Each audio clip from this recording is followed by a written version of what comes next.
our essay on Cuba.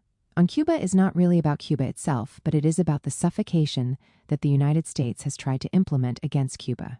This suffocation is based on material interests, certainly, but centrally on the need by the U.S. government to destroy any defiance of its role in the world, and on a culture of cruelty that has set in among high officials of the U.S. government against Cuba. The word defiance comes up repeatedly in U.S. policy documents and in statements by U.S. officials when they talk about Cuba, documents and statements that we quote extensively in this book. Anger at this defiance has built a culture of cruelty toward the Cuban Revolution, and consequentially toward the people who live in Cuba. This cruelty is illustrated by casual statements by these officials, such as when U.S. Secretary of State Alexander Haig told President Ronald Reagan, in March 1981, "Just give me the word, and I'll turn that fucking island into a parking lot." The records show that Reagan was tempted. 1. Despite the intensity of the U.S. campaign to overthrow the Cuban Revolution, and despite the grave difficulties of building any kind of project in an island that has been embargoed by the most powerful country in the world since 1960, the Cuban people have resisted. We cannot think of another case like this in world history of a small country, practically engulfed by the world's most powerful state, which is trying to destroy it, yet managing to survive, and not only survive but succeed in many ways.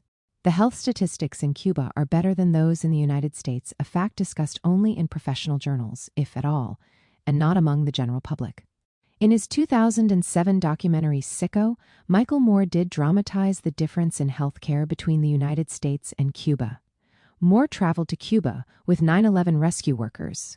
They go to Guantanamo and walk to the entrance of the U.S. detention camp, where the United States government held detainees from its global war on terror. Moore, through a megaphone, begs the officials at this camp, a massive human rights violation by itself, to allow the 9/11 rescue workers to get the same medical care as the detainees. It is great political theater.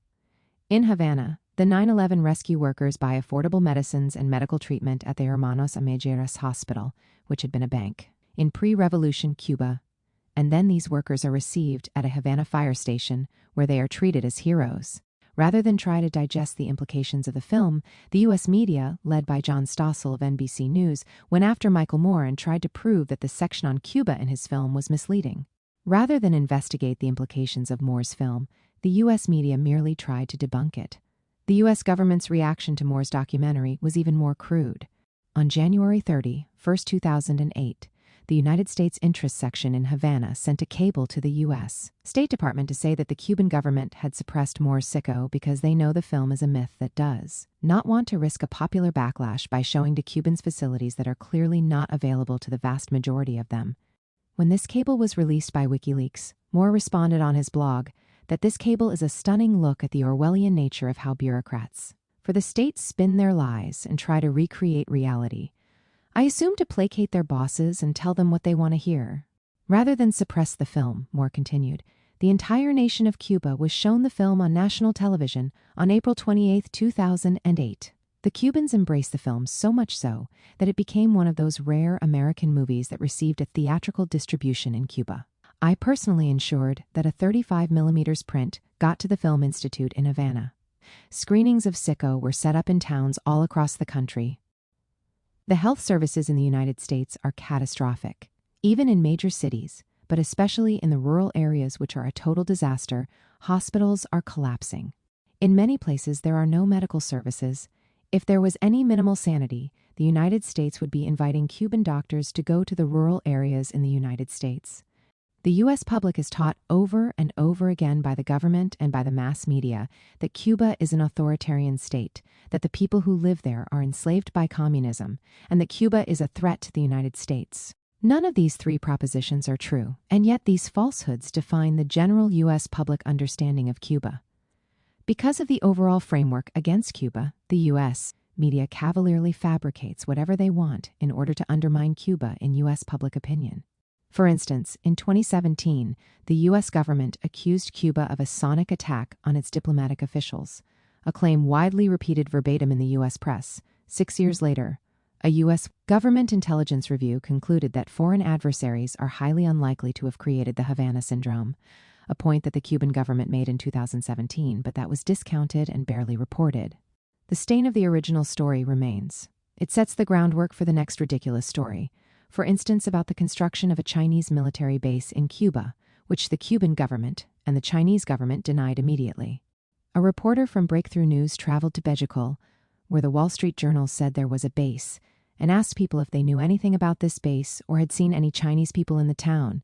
The residents of this small town said that they had not seen any Chinese military activity in Bejikul, but, as one resident said, on 22nd Street there is a Chinese family, but they have lived here since I was a child.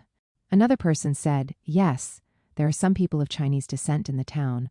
One was a massage therapist in a gym. They are Cuban Chinese, he said, born in Cuba, one of them 80 years old and the other 100 years old. None of these facts, least of all the voices of Cubans, are regarded in the midst of a dangerous frenzy. When a powerful country with a grip over global information channels crafts a lie, it is much more difficult to undo that lie, even when it is clear that the facts are ridiculous. This book originates during an afternoon in Havana, when Vijay went to see the singer Silvio Rodriguez at his estudios Ojala to give him a copy of La Retirada, the Spanish edition of our book, The Withdrawal. It turns out that Silvio is an enormous fan of Noam, and so he gave Vijay a book about Cuban music that he had put together as a gift to Noam.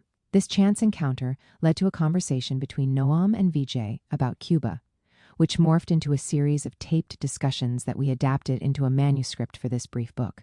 Over the course of the first half of 2023, we had a series of Zoom calls about U.S. foreign policy and Cuba. Despite Noam's busy schedule, these calls would drift over the course of several hours to touch on a range of subjects, from the Bay of Pigs attack to the placement of Cuba on the U.S. state sponsors of terrorism list. Some of these conversations resulting in short articles and statements that we published during that time. Initially, we had planned to create a book based entirely on an edited version of these conversations, an interview book. Vijay prepared the lightly edited transcript, sent it to Noam, and in another conversation we realized that this book was not exactly what we wanted. We decided that the conversations had produced the conditions for us to write a different kind of book, a jointly written text, drawing from these conversations as well as our short articles and statements. A brief, jointly written book was the only way to honor our original vision. We went back and forth to discuss how to put the book together, using the transcripts of the conversations and unpublished texts that Noam sent Vijay. Vijay then used these materials to assemble a draft text, which both Noam and Vijay worked on until we had a suitable project to offer for publication. In each section of the book, you will find a short pull quote from Noam's comments during our many hours of conversation. We spent a month discussing this manuscript, trying to find a way to best approximate our combined assessment of the complexities of the Cuban Revolution. Despite our different points of departure, we found unity in our view that the U.S.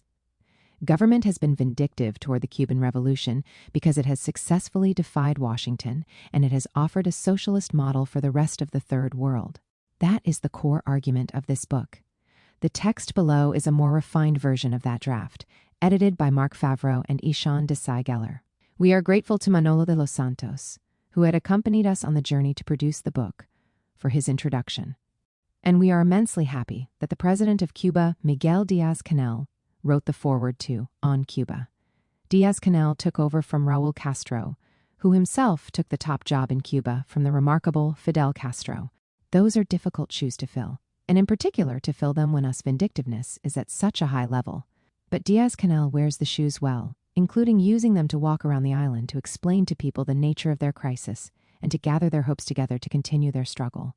As mentioned below in the author's note, all pull quotes in the book come from Noam's comments during our many hours of conversation. Forward. I am deeply grateful to have been invited to write a few brief lines for this book on the long and painful history of U.S. aggression toward Cuba.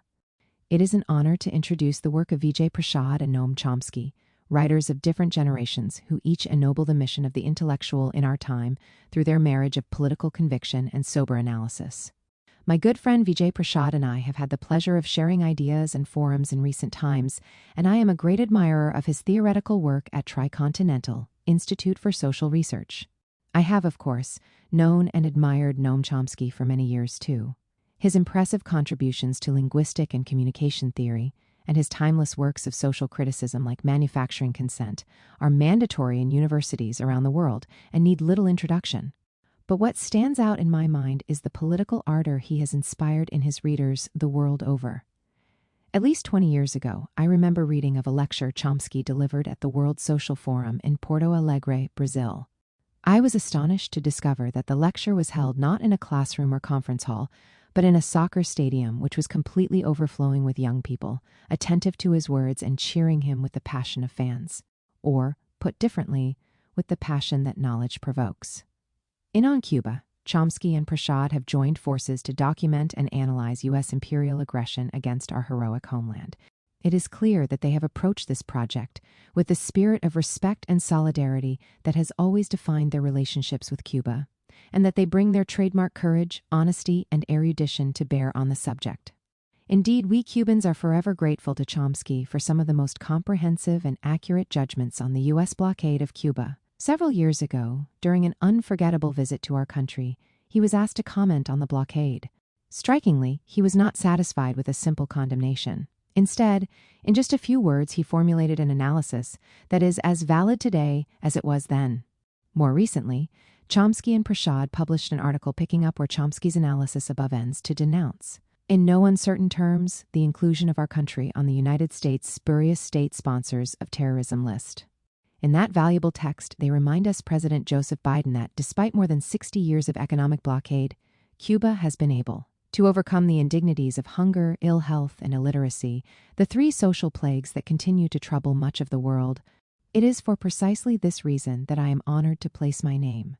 As a son of the Cuban people, as a passionate follower of the first socialist revolution of the Western Hemisphere, and as a student of the ideas of José Martí and Fidel Castro, next to those of two authors, activists, and radical thinkers who are among the world's foremost leftist intellectuals. Chomsky and Prashad have always defended our right to exist, develop, and prove that the struggles of humanity for its emancipation have not been in vain. A better world is possible. A Cuba free of blockade, harassment, and aggressions of all kinds could prove it. Miguel Mario Díaz-Canel Bermúdez first, Secretary of the Central Committee of the Communist Party of Cuba and President of the Republic of Cuba. Introduction. In 1959, the Cuban Revolution erupted onto the global stage, catching the world off guard. The island nation soon transformed into a hub for foreign journalists, eager students, and deep-thinking intellectuals, all determined to witness the unfolding social experiment with their own eyes. They were drawn to this Caribbean crucible of change like moths to a flame, all asking the question, what next? The early 1960s saw a generation of intellectuals leaning toward the left, their gaze firmly set on Cuba's burgeoning revolution. Amid the tumultuous vortex of the Cold War, they attempted to decipher the political trajectory of this small nation, shaking off the shackles of imperialism.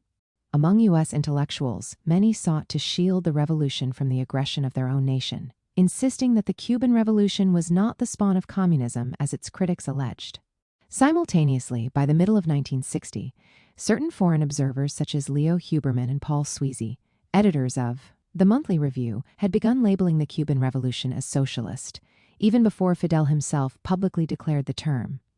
One of the curious minds that made this journey was C. Wright Mills, the revered sociologist from Columbia University. Known for his seminal studies on the American class structure in the aftermath of World War II, his works White Collar and the Power Elite had already established him as an astute observer of societal shifts.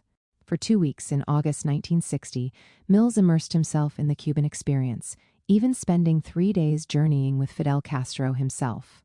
His mission was clear: to pen a book that would capture the voices of the Cuban revolutionaries and articulate their aspirations to the world. Unlike his peers, Mills perceived the Cuban revolutionaries through a different lens. He saw them as Marxists, engaged in the monumental task of constructing a socialism with heart on an island that had long been the victim of underdevelopment. The triumph of the Cuban Revolution in 1959 was met with a belligerent stance from the U.S. government. Despite initially acknowledging the government of the newly inaugurated President Manuel Urrutia, a mere week after the revolutionaries had dethroned the oppressive regime of Fulgencio Batista, the U.S. proceeded to sabotage the Cuban Revolution, especially after Fidel Castro was elevated to the position of prime minister in February 1959.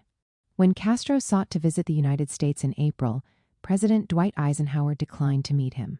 This marked the beginning of a steady decline in relations, culminating in the United States severing ties with Cuba in 1961 and implementing a series of destabilizing tactics coordinated by the CIA from over 600 assassination attempts on Castro to terrorist activities under Operation Mongoose on the island and the Bay of Pigs invasion by right-wing Cuban exiles. With these insidious acts, the U.S. immediately set the tone for official policy toward the new, revolutionary Cuba. In 1962, the Kennedy administration initiated a blockade against Cuba, launching a relentless campaign of starvation and deprivation against the island's 11 million inhabitants that still chokes the island to this day. However, it was not the people of the United States who condemned Cuba despite the actions of their government. Just after the revolution's victory, two potent socio-political forces within the United States, the Black Liberation Movement and socialist organizations, immediately rallied behind the Cuban Revolution. When Castro journeyed to New York to participate in the 1960 UN General Assembly meeting before the U.S. had officially cut off ties with Cuba, he and his delegation were kicked out of their accommodations and left without a place to stay. Malcolm X stepped in and arranged for the Cuban delegation to lodge at Hotel Teresa in Harlem, a gesture that showcased the profound connections between the Black Liberation Movement and the Cuban revolutionaries across the sea. When Eisenhower denied Castro entry to his luncheon with other Latin American leaders, Castro responded by hosting his own gathering at a Harlem coffee shop for Hotel Teresa's employees, whom he referred to as the poor and humble people of Harlem. In a meeting between Castro and Malcolm X, the latter affirmed, "There are 20 million of us and we always understand," highlighting the solidarity of the revolutionary process. In March 1960, Leo Huberman and Paul Sweezy undertook a journey to Cuba to witness the revolution firsthand. They interacted with key revolutionaries, Castro and Che Guevara, state officials, new civic bodies, and everyday Cubans. Upon their return to New York, Huberman and Sweezy published their observations in a special issue of their socialist publication entitled Cuba, Anatomy of a Revolution. Later that year, they released their report as a book with Monthly Review Press. This book was among the earliest to argue that the Cuban Revolution, fueled by its fierce commitment to sovereignty, was naturally evolving in a socialist direction. Huberman and Sweezy revisited the revolution several times, with Huberman's Socialism in Cuba becoming highly regarded on the island for its empathetic critique of the Cuban process.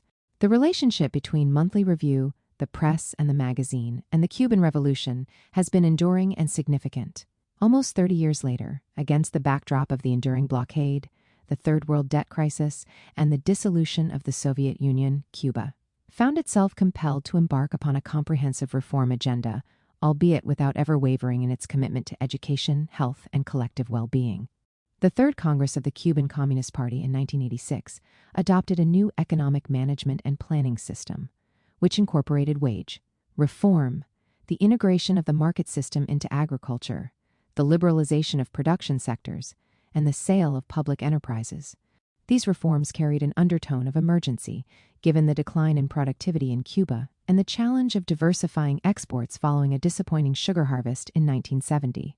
The collapse of the USSR in 1991 forced Cuba into a special period, which, despite popular belief that it ended in the 2000s, continues to persist. The worst of the special period was alleviated following the inception of the Bolivarian Revolution in Venezuela in 1999, though the hybrid war waged against Venezuela by the United States has hindered its ability to provide ample material support and solidarity to the Cuban population. The disintegration of the Soviet Union also swiftly dispelled any hopes of a change in Washington, D.C., as lawmakers enacted a series of harsh legislations aimed at tightening the stranglehold on Cuba. In fact, the United States' agenda of global hegemony has continually clashed with Cuba's pursuit of independence and sovereignty, and these clashes have only grown more intense since the revolution's victory in 1959. The Cuban Democracy Act of 1992, Torricelli Act, and the Cuban Liberty and Democratic Solidarity Act of 1996, Helms-Burton Act, reinforce the framework of the U.S. blockade against Cuba. Even the occasional openings, mostly to benefit the U.S. agriculture lobby and select U.S. corporations on the prowl for markets, were quickly sealed whenever a bitter wind blew from Miami's Cuban exiles to the lawmakers on Capitol Hill. President Barack Obama attempted to restore a semblance of balance, initiating a dialogue about normalization with the Cuban government in 2009 and later visiting Cuba in 2016. The The establishment of transportation networks and the operation of foreign businesses in Cuba represented small openings against the blockade. But the United States has intensified its blockade against Cuba over the past 6 years, starting with former President Donald Trump. Upon assuming office, Trump promptly shuttered these openings and vowed to dismantle the Cuban Revolution, in addition to his promise to overthrow the Bolivarian Revolution in Venezuela and the Nicaraguan Revolution. The Trump administration labeled these the troika of tyranny and pledged their undoing through a campaign of maximum pressure led by the United States. In 2017, the U.S. accused the Cuban government of deploying sonic attacks against its embassy officials, a claim that was later disproven. However, this accusation served as a pretext to freeze relations with Cuba, causing a collapse in tourism and leading to significant loss of revenue as more than 600,000 annual U.S. visitors ceased their travels to the island. Trump also implemented 243 new sanctions, reversing the normalization process initiated by former President Obama in 2014. Under Trump's sanctions, Western Union halted operations in Cuba in 2020, disrupting remittances. Visa services were suspended by the U.S. Embassy in Havana in 2017, sparking the largest wave of irregular migration since 1980. In his last week in office in January 2021, former President Trump put Cuba on the U.S. state sponsors of terrorism list, making it nearly impossible for Cuba to engage in normal financial transactions necessary for trade. During President Joe Biden's first 14 months in office, the Cuban economy lost an estimated $6.35 billion as a result, preventing Cuba from making crucial investments in its aging energy grid or purchasing food and medicine. Despite campaign promises of a more balanced approach toward Cuba, President Biden has in fact amplified pressure on the nation. While avoiding Trump's rhetorical bluster, Biden masks the same policy behind the rhetoric of human rights. But he is not fooling anyone. Notwithstanding its endurance of the longest embargo in modern history, Cubans have managed to build world-renowned public education and health systems, as well as an innovative biotech industry, and have secured a higher quality of life for its citizens than many other developing countries. Still, Cuba's economy has suffered considerably under this far-reaching blockade. Due to the banking restrictions imposed by the blockade, the country's GDP shrank by a staggering 15% in 2019 and 11% in 2020, as the government and other entities found themselves unable to purchase basic necessities. When the COVID-19 pandemic hit in 2020, tourism, the country's #1 industry, was eliminated. The pandemic also challenged Cuba's robust healthcare system, which was further pressured by the sanctions as Delta variant. Cases surged, and the country's only oxygen plant was rendered non-operational because of its inability to import spare parts. Even as Cuban patients struggled to breathe, Washington refused to make exceptions, offering U.S.-made vaccines only after most Cubans had already been vaccinated with domestically developed versions. Beyond the economic blockade, natural disasters such as Hurricane Ian in 2022 caused more than $1 billion in damages and left more than 100,000 families without homes. With the economy shrinking, the government persevered with its commitment to provide employment, but inflation rocked the Cuban peso, devaluing what were already considered low government wages.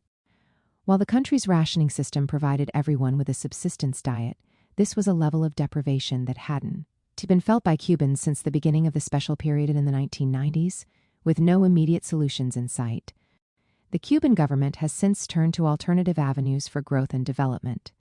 In 2020, Cuba began relying more heavily on the private sector to meet its basic needs due to the increasing scarcity of goods.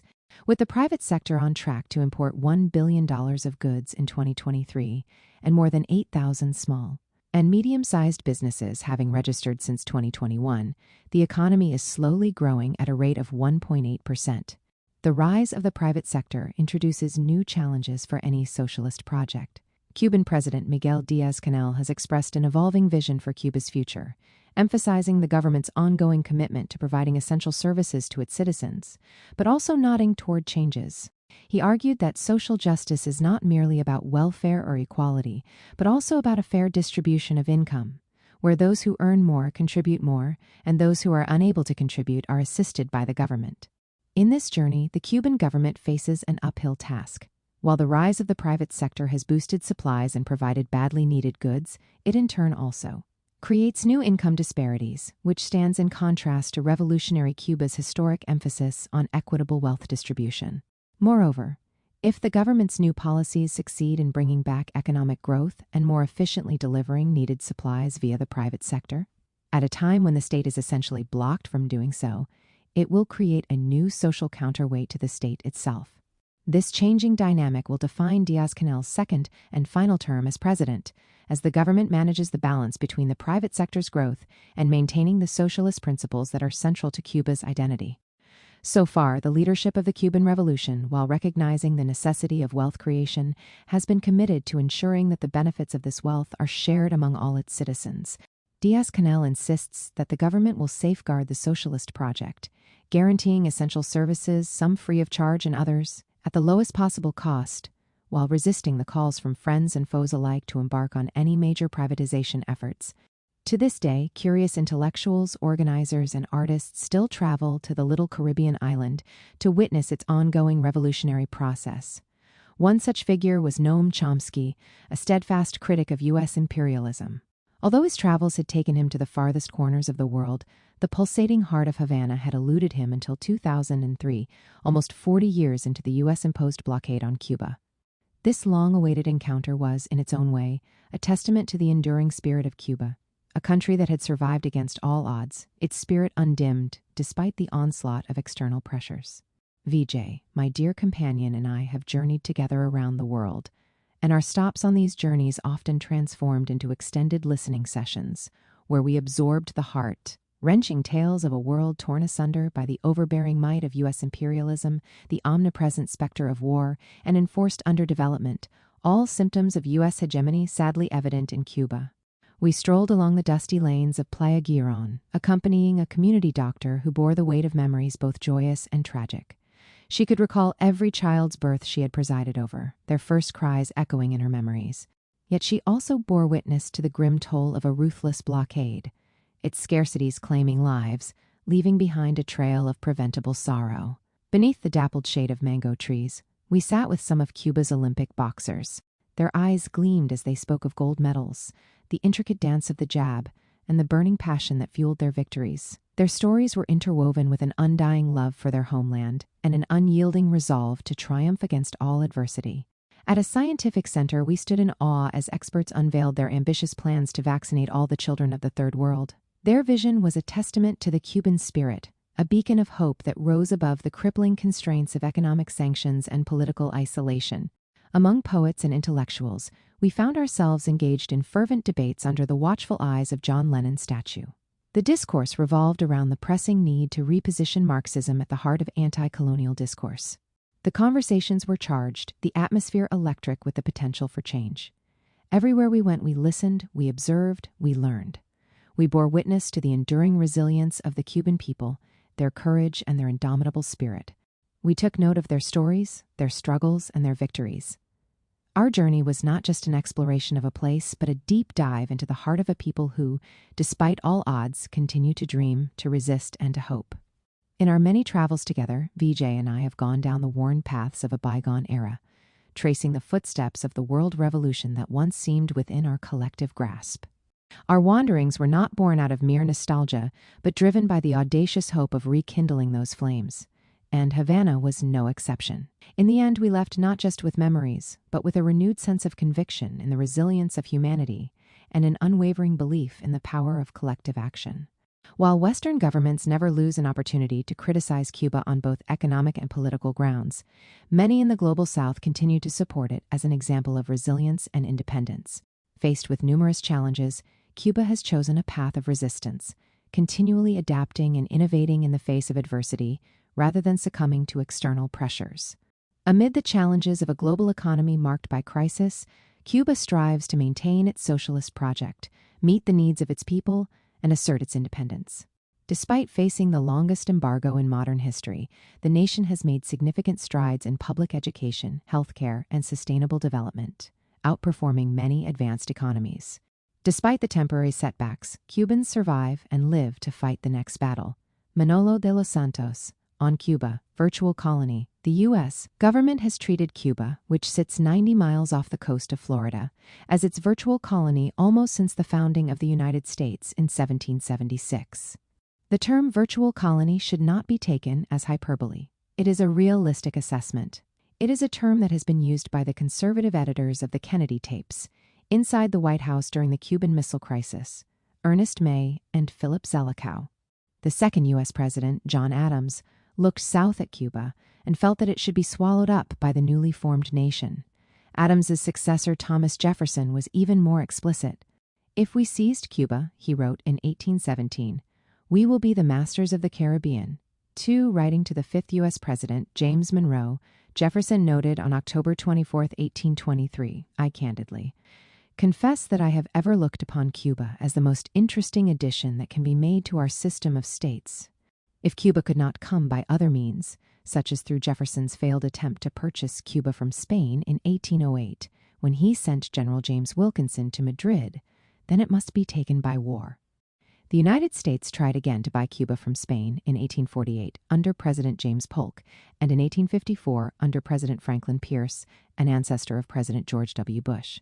Perhaps the clearest attitude toward Cuba in these early decades of the United States comes from John Quincy Adams, the sixth president, who wrote to the U.S. ambassador in Madrid as Secretary of State in 1823. "But there are laws of political as well as of physical gravitation, and if an apple severed by the tempest from its native tree cannot choose but fall to the ground, Cuba, forcibly disjoined from its own unnatural connection with Spain and incapable of self-support, can gravitate only towards the North American Union, which by the same law of nature cannot cast her off from its bosom." The Cubans call this theory la fruta madura, the ripe fruit. Adams's predecessor, James Monroe, articulated the Monroe Doctrine in 1823, which claimed the American hemisphere for the United States. It was the fullest statement of Adams's own manifest destiny concept. These were religious political judgments to justify the full-scale annexation, one way or the other, of the Americas, including, of course, Cuba. The desire for Cuba was not idiosyncratic. As Walter Johnson shows in his masterly book River of Dark Dreams, the business interests rooted in the Mississippi valleys. Economic world looked down the river, past the Delta, into the Caribbean, focusing on Cuba and Nicaragua for expansion. Narciso Lopez, the Venezuelan Spanish general, worked with John O'Sullivan, who coined the term manifest destiny, to raid Cuba between 1849 and 1851. Meanwhile, William Walker, inspired by the idea of manifest destiny, raided Sonora, where he set up a republic, and Baja California, before setting his sights on Nicaragua, where he crowned himself president in 1856. Walter Johnson points out that this filibuster movement, the expansion of the United States, was driven by personal ambition, by the belief in manifest destiny and the idea of Anglo-Saxon superiority, but also by the anxiety of the planter class of the Mississippi Valley, who worried about the decline of their power vis-a-vis the rising industrial classes of the northeast of the United States. The great grand strategist John Quincy Adams, intellectual author of the Monroe Doctrine and of Manifest Destiny, made the case that this annexation by the United States of Cuba would be indispensable to the continuance and integrity of the Union itself. Through the course of the 19th century, the United States pursued these objectives systematically, taking over half of Mexico as part of its claim to the entire landmass. By 1898, Cuba was about to liberate itself from the Spanish Empire, but the United States intervened to prevent the liberation of Cuba. In fact, the Cuban forces were not even allowed to be at the surrender of the Spanish. Theodore Roosevelt resigned from his post as Assistant Secretary of the Navy and formed the first U.S. Volunteer Cavalry Regiment, the Rough Riders, which participated in the U.S. invasion of Cuba. Roosevelt, who would later be president, intervened as part of U.S. policy to prevent the independence of Cuba, which had been dreamed about by José Martí, who died in 1895 at the hands of Spanish imperial forces at the Battle of Dos Rios. In 1901, when Roosevelt was Vice President of the United States, the Congress passed the Platt Amendment, which allowed the United States to militarily intervene at any time if Cuba did not follow orders from Washington. 5 years later, when Roosevelt was president, the Cuban government of Tomás Estrada Palma, a U.S. citizen, collapsed. So Roosevelt sent in U.S. forces to create a provisional government and opened up a period known as the Second Occupation of Cuba. At that time, Roosevelt wrote of the island in language that is illustrative of his racist attitudes and of the U.S. government's general orientation toward Cuba. "I am so angry with that infernal little Cuban republic that I would like to wipe its people off the face of the earth. All we have wanted from them is that they would behave themselves and be prosperous and happy so that we would not have to interfere. And now, lo and behold, they have started an utterly unjustifiable and pointless revolution and may get things into such a snarl that we have no alternative save to intervene." That phrase, "I would like to wipe its people off the face of the earth," is chilling. The Roosevelt Corollary to the Monroe Doctrine is not often remembered, but it is necessary to recount it for our argument. The text of the Corollary is from Roosevelt's December 6, 1904, address to Congress. The relevant section is worth quoting in full. "All that this country desires is to see the neighboring countries stable, orderly, and prosperous. Any country whose people conduct themselves well can count upon our hearty friendship. If a nation shows that it knows how to act with reasonable efficiency and decency in social and political matters, if it keeps order and pays its obligations, it need fear no interference from the United States. Chronic wrongdoing, or an impotence which results in a general loosening of the ties of civilized society, may, in America as elsewhere, ultimately require intervention by some civilized nation, and in the Western Hemisphere the adherence of the United States to the Monroe Doctrine may force the United States, however reluctantly, in flagrant cases of such wrongdoing or impotence, to the exercise of an international police power. Countries that abide by U.S. expectations can rest assured that they will not be harmed. If, however, a country in the Americas does not keep order or pay its obligations, then the United States has permission and an obligation to intervene militarily." These were not idle words. If you just look at the 10 years after the Roosevelt Corollary went into effect, you see the United States intervening militarily in Cuba, Nicaragua, Honduras, Panama, Nicaragua, Honduras, Cuba, Panama, Honduras, Nicaragua, Mexico, Dominican Republic, Mexico, and Haiti. The first major achievement of the Roosevelt Corollary to the Monroe Doctrine was the U.S. intervention into Venezuela in 1920, when President Woodrow Wilson kicked out the British, at that time weakened by World War I. That war accelerated the shift in the world from coal to oil as a major source of energy. North America, mainly the United States, was by far the major producer of oil, but Venezuela was an important reservoir of oil. It also had other key resources such as iron and gold. Since the United States tossed out the British, it was U.S. corporations that enriched themselves in Venezuela for decades, supporting dictators and capitalist elites of the two main parties, COPE and Acción Democrática, until the election of Hugo Chavez in 1998 that turned the balance of forces against U.S. imperialism in the country. The centrality of Venezuela to this entire worldview of Washington was illustrated in the conversations inside the White House during the Cuban Missile Crisis. The Kennedy brothers, John and Robert, worried about the Soviet missiles in Cuba, not only because they might, although very unlikely, be used against the United States. They were openly worried that the Soviet missiles in Cuba might deter a U.S. invasion of Venezuela if such an action became necessary, along the grains of Roosevelt's Corollary, to keep order and to ensure that Venezuela's pliant leadership pay its obligations to its international creditors. The anxiety in the Oval Office and in the CIA grew after the defeat of the mercenary force that was sent to the Bay of Pigs in April 1961. At a key meeting of the high officials of the U.S. government in the White House on October 16, 1962, they discussed how to respond to intelligence about the presence of Soviet missiles in Cuba. If the United States preemptively bombed the sites in Cuba, Attorney General Robert Kennedy said, "You're going to kill an awful lot of people, and we're going to take an awful lot of heat on it."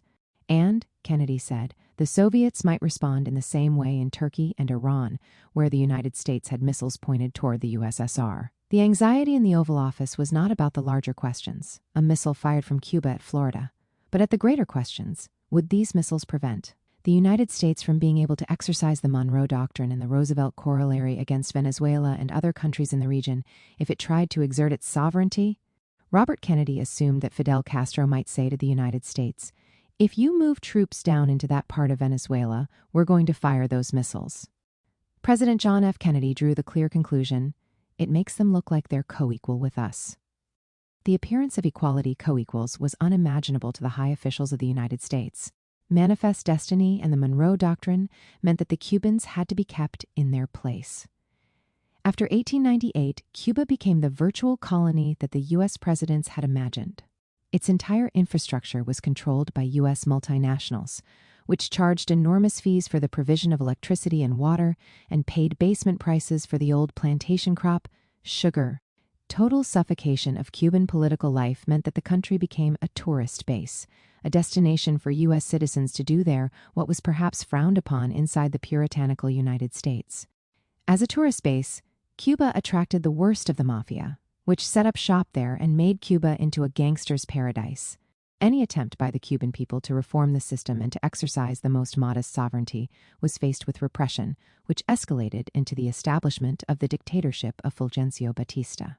While U.S. government documents hold evidence of dismay in Washington among the white shoe elites about the excesses of the Batista regime, there was no appetite to allow any real change to take place either on the island or in the island's relationship with the United States. That attitude of disdain for Cuba and the ambitions of the Cuban people was on display inside the White House during the missile crisis.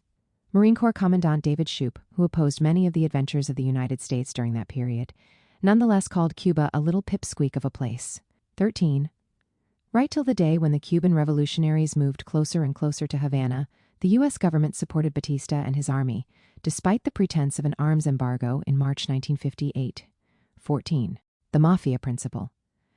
Cuba today is a country of 11 million people. It has a smaller population than Greater New York City, and yet, for over a century, the United States has treated Cuba as a threat to be contained, whether from its independence movement in 1898 or from the revolutionary movement in 1959. Countries in the Caribbean have faced U.S. intervention through the Roosevelt Corollary of the Monroe Doctrine, not because of their size or any tangible military threat that they pose to the United States, but for the simple fact that they defied the United States. For instance, the United States invaded Grenada in October 1983 to overthrow the New Jewel movement, a socialist political movement led by Maurice Bishop. Grenada had a population at that time of around 90,000, far smaller than mid-sized cities in the United States. It had a population the size of Kenosha, Wisconsin. The New Jewel movement had no army to threaten anyone, nor was it poised to become a military base for anyone.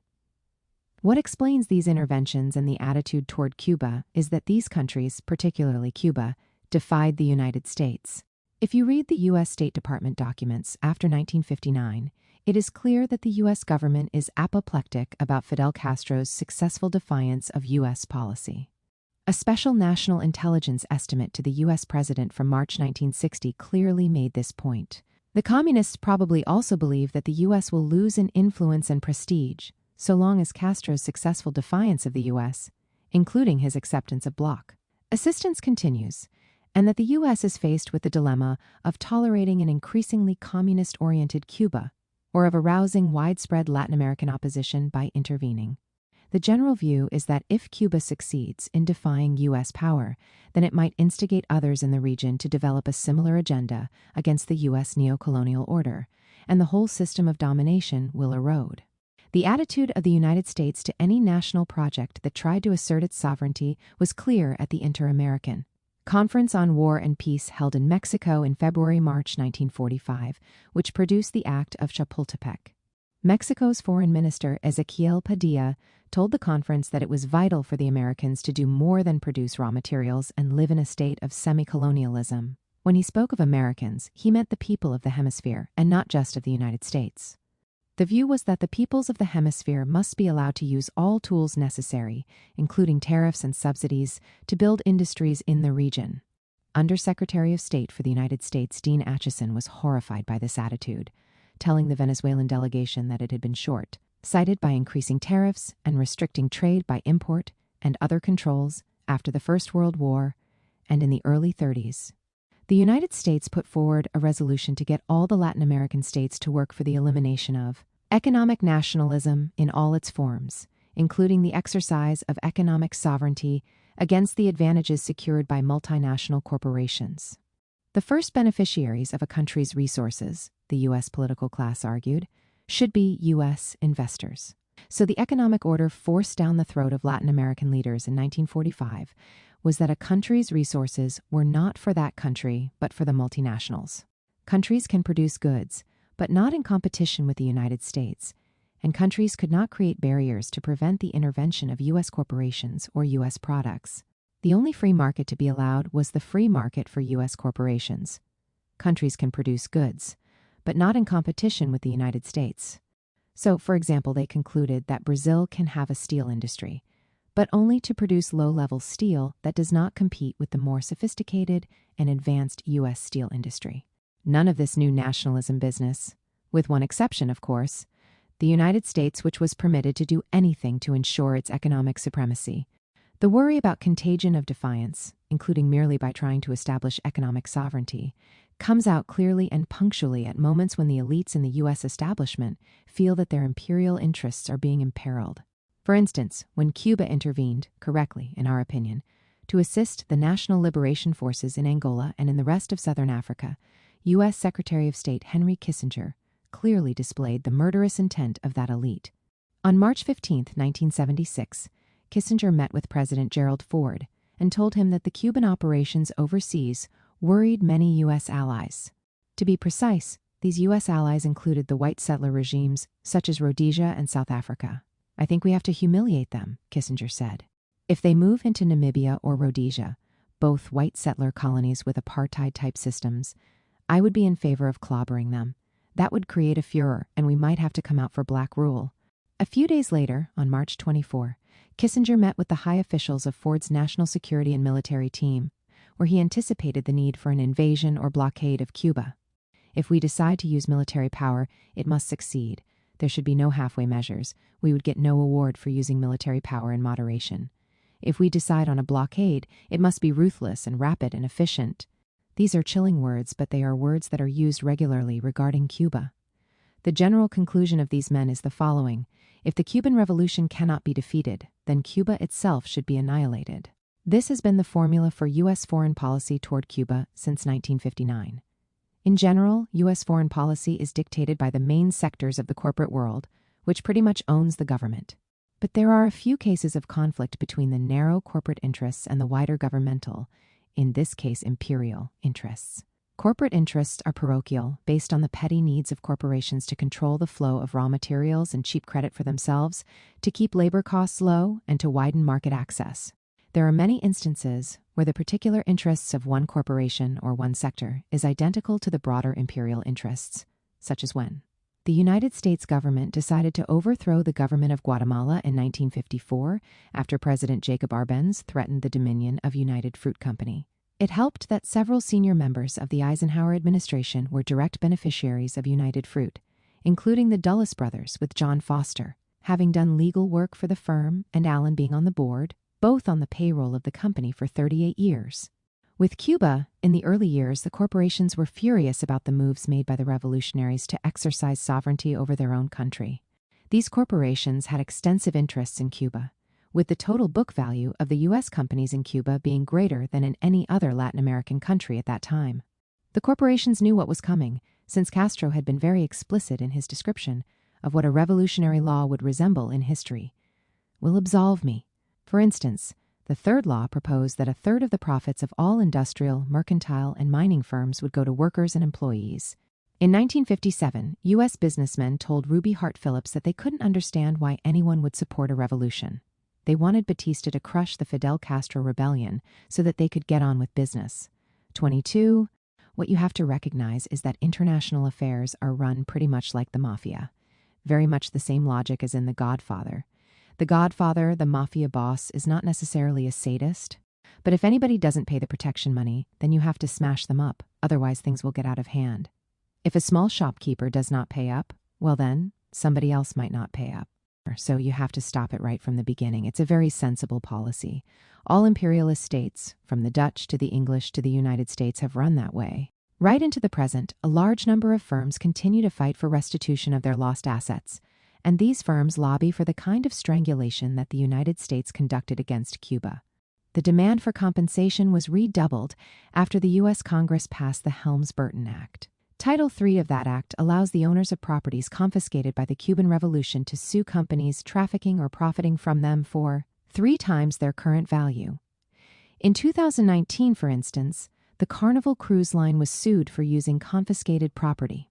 The firms that hastened to get in line for reparations, All U.S. concerns, even if some sound like Cuban companies, include the Cuban Electric Company owned by Office Depot, North American Sugar Industries, Moa Bay Mining Company, United Fruit Sugar Company, West Indies Sugar Corporation, American Sugar Company, Exxon Corporation, the Francisco Sugar Company, Starwood Hotels and Resorts, Texaco, Coca-Cola, Colgate-Palmolive, and the International Telephone and Telegraph Company.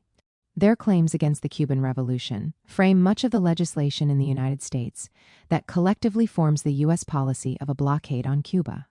Eventually, as the decades went by, and as it became clear that the Cuban Revolution was not going to be overthrown easily, several U.S. corporations began to show signs of eagerness to do business with Cuba.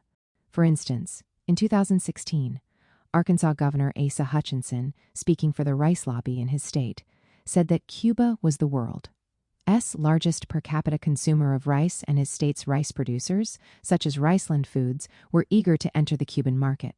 Furthermore, the multinational pharmaceutical corporations would have liked to market the hundreds of drugs that the Cuban pharmaceutical industry had developed, including life-saving drugs unavailable in countries such as the United States. When President Barack Obama opened the door to increase trade in 2017, these companies lined up eagerly to sign deals and get access. But these very powerful corporations, with their pecuniary interests, have not been able to overcome the broader imperialist policy of the United States government, which acts to ensure that Cuba's defiance is smothered.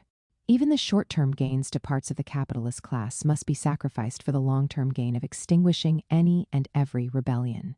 Despite the desire of these sectors of the U.S. capitalist class, for reasons of profit and market maximization, to trade with Cuba, they are blocked by the U.S. government.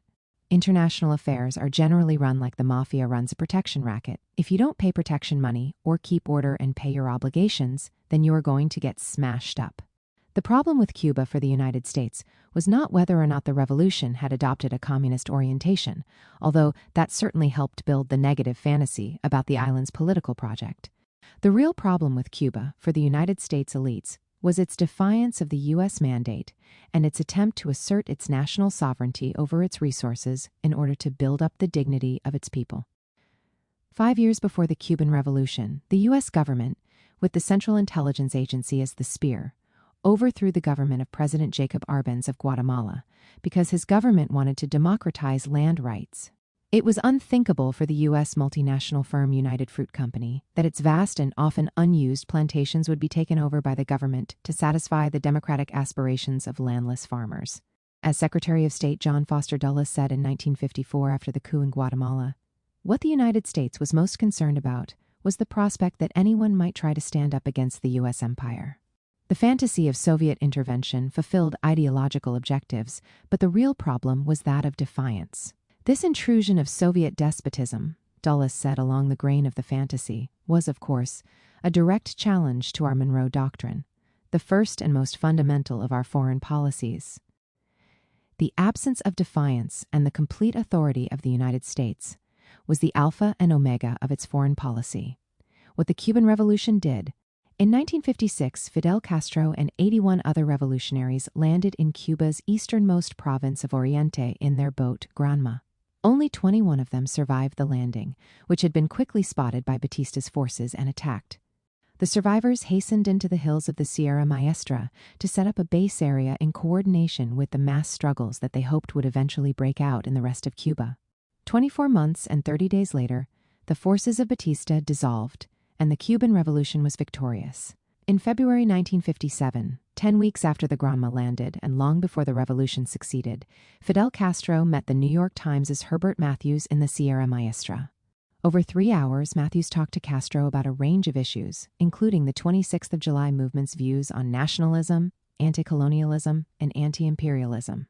Castro told him, "You can be sure we have no animosity toward the United States and the American people. Above all, we are fighting for a democratic Cuba and end to the dictatorship." There was no mention of communism, although Matthews wrote that the 26th of July movement is a revolutionary movement that calls itself socialistic. It is also nationalistic, which generally in Latin America means anti-Yankee. 25.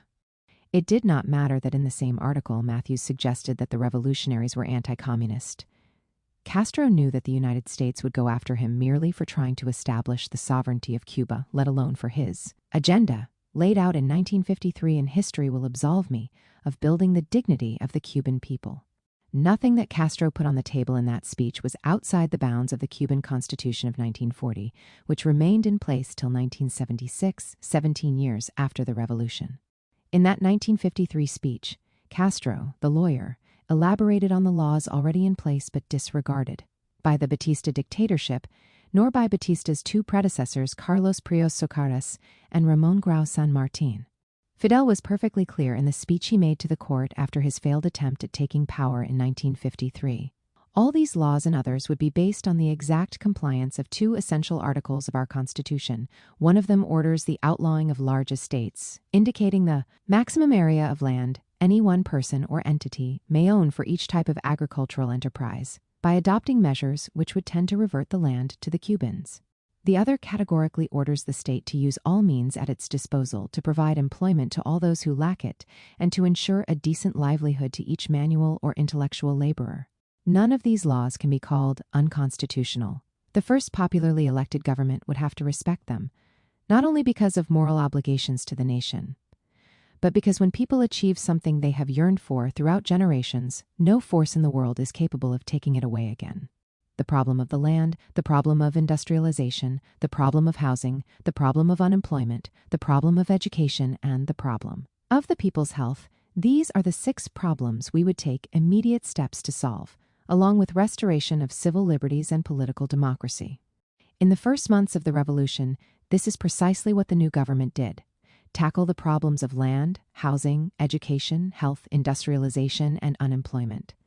But to fully deal with these, the government had to expel U.S. corporations that had bled the country and refused to abide by the principles of the 1940 Constitution and the 1945 UN Charter. And these moves provoked a reaction from the United States, a reaction that Che Guevara had seen in 1954 as an eyewitness in Guatemala when the United States overthrew the liberal government of Jacob Arbenz, when he merely tried to democratize land ownership through Decree 900, which passed the Guatemalan Congress and was based on Guatemala's 1940 Constitution. Even Arbenz's agrarian reform, which placed a land ceiling of 224 acres, was seen to be too much both for the corporations and for the government of the United States. So anything that the Cuban Revolution did to rattle the cage of the U.S. corporations was going to bring the wrath of people, including Allen Dulles, the longest-serving CIA director who was in office from 1953 to 1961, and who oversaw the coups in Iran and Guatemala, as well as failed attempts in Syria and Indonesia. At a meeting on December 31, 1958, hours before the Cuban Revolution succeeded, Allen Dulles met with high officials of the U.S. government, and they all agreed, as Hugh Thomas recounts, that Castro was not the right man for Cuba. 29. In fact, Castro was shorthand for the kinds of policies that he would enact as part of the new revolutionary government. It was not acceptable to the United States elites for the Cuban people to build a society of their dreams, which was precisely the agenda of Castro and the movement that he led. Castro's shadow loomed large because the social and economic conditions throughout Latin America invited opposition to ruling authority and to encourage agitation for radical change. When Kennedy came to office, he established a special mission to work out policy for Latin America led by Arthur Schlesinger, who warned of the susceptibility of Latin Americans to Castro's idea of taking matters into one's own hands. The danger of the Castro idea grew because of the distribution in Cuba of land and other forms of national wealth from the propertied classes to the poor and the underprivileged. Others in Latin America began to demand opportunities for a decent living. That's the problem for the United States and Latin America. New inspiration by the Castro model. Castro knew that the CIA would not be able to do in Cuba what it had done in Guatemala in 1954. In October 1959, Castro met with Soviet intelligence agent Alexander Alexeyev. Alexeyev, a veteran KGB agent, reported to Moscow that Castro presciently told him, "All U.S. attempts to intervene are condemned to failure." Why was Castro so certain of his position? The Cubans knew that over 90% of the population had supported the revolution against the dictator Batista. The encrusted elite had fled rapidly to the United States 90 miles away, where they set up shop in Miami's new Little Havana. In April 1960, the U.S. State Department drafted a memorandum on Cuba. It found that the majority of Cubans support Castro and that there is no effective political opposition on the island. Communist influence, the memorandum noted, was pervading the government and the body politic at an amazingly fast rate. What could the United States do to undermine the Castro government on behalf of the old Cuban elites and the U.S.-based corporations? The only foreseeable means of alienating internal support, wrote the State Department's Lester D. Mallory, is through disenchantment and disaffection based on economic dissatisfaction and hardship. The U.S. government must therefore use every possible means to weaken the economic life of Cuba. Castro knew this. During his meeting with the KGB's Alexeyev, Castro said that he did worry about Cuba's economy. As with many colonies, Cuba had been forced into a one-crop economy, in its case, sugar. The Batista government had relied upon sales of sugar to the United States and on tourism from the United States. Both would have to end if Cuba was to succeed. The only danger for the Cuban Revolution, Castro told Alexeyev, is Cuba's economic weakness and its economic dependence on the U.S., which could use sanctions against Cuba. In 1 or 2 years, the U.S. could destroy the Cuban economy. All the usual data, literacy rate, infant mortality rate, nutrition intake, show that in the early years of the revolution improvements came fast and furiously. Remarkably, over the course of 1961, Cuba's enthusiastic young revolutionaries eradicated illiteracy from the island, even from rural Cuba, where the rates of illiteracy had been shockingly high. The census of 1946 and data from 1953 and 1957 show that a large section of the Cuban population relied on the land, with agriculture being the largest employer. A study by professors in Havana from 1957 noted, "The city of Havana is living an epoch of extraordinary prosperity, while, in the countryside, people, especially the agricultural workers, are living in sluggish, miserable, and desperate conditions too difficult to believe." That is why the new revolution's agrarian reform law was so eagerly anticipated. In May 1959, the agrarian reform law, drafted by Che Guevara, passed, which restricted land holdings to 3,333 acres, a ceiling that expropriated 40% of the land held by foreign corporations, such as the U.S.-owned sugar barons. Castro's government offered compensation, but this was offered not in cash but in 20-year reimbursable treasury bills. Washington was furious, the Godfather angered at this very smart move by Castro. The U.S. oil companies that still owned the refineries in Cuba refused to refine Soviet oil that entered the country, and the sugar companies cut their purchases of Cuban sugar. U.S. Ambassador Philip Bonsall wrote a long note to Washington on August 2, 1960, saying, "I am as convinced as anyone could be that we cannot do business with Castro and the people who currently control him." 4 days later, the Cuban government enacted Law 980 that nationalized all U.S. businesses in the country. By December 1960, the United States ceased import of Cuban sugar, and diplomatic relations ended on January 3, 1961. On December 5, 1960, a month before he had to leave Havana, Ambassador Bonsall defined the elements of U.S. policy, along with its Latin American and NATO allies toward Cuba in a few sentences. A. Tightening of economic sanctions. B. Massive increase of democratic propaganda. C. Strengthening and encouragement of the Cuban opposition. D. Termination of diplomatic relations with Cuba. And finally, if necessary, to achieve the objective, E. Interdiction of Sino-Soviet assistance. On April 17, 1963, Fidel Castro told the American Society of Newspaper Editors, "I have said very clearly that we are not communists. Our revolution," he said, "is a humanistic one." 35. 2 days later, Kennedy told the same group, "I don't accept the view that Mr. Castro is going to be in power in 5 years." Kennedy was assassinated 7 months later. Castro stepped down from the presidency in 2008, 45 years later. Covert action. The most striking fact about the U.S. policy toward Cuba has been the astonishing frenzy and hysteria. It is the emotional content that is quite remarkable, starting right from the beginning, even before the Batista dictatorship had been overthrown. By May 1959, the CIA had begun to arm counter-revolutionaries within Cuba and to assemble the Cuban exiles in Florida into a political and military bloc. The U.S. government, often through the CIA, egged on the Cuban exiles to attack Cuban institutions outside the country and to conduct attacks on Cuban soil. These incendiary attacks were all CIA-initiated and supervised. The aircraft were piloted by exiled Cubans from Florida. The Miami CIA Operations Center, JM Wave, ran these terrorist attacks as well as began to shape the armed force that would try to invade Cuba in April 1961 at the Bay of Pigs. Cuba's first intelligence chief, Fabian Escalante, documented that the CIA tried to assassinate Fidel Castro at least 634 times.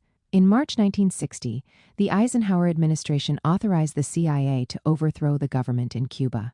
The CIA document said that goal was the replacement of the Castro regime with one more devoted to the true interests of the Cuban people and more acceptable to the U.S. 37. It is unlikely that there was any interest in the Cuban people, who had come out in historic numbers on January 8, 1959, to greet Castro as he rode into Havana with the Freedom Caravan. This goal to create a government with the true interests of the Cuban people was invalidated by the CIA's own task of creating, out of nothing, an appealing Cuban opposition, and of course by the CIA's terror campaign that impacted the lives of the Cuban people. Keith Bolander, a Canadian journalist, published a book in 2010 that collects the testimonies of Cubans who survived the U.S. terror campaign that took the lives of at least 3,000 Cubans. The U.S. government sponsored terrorism.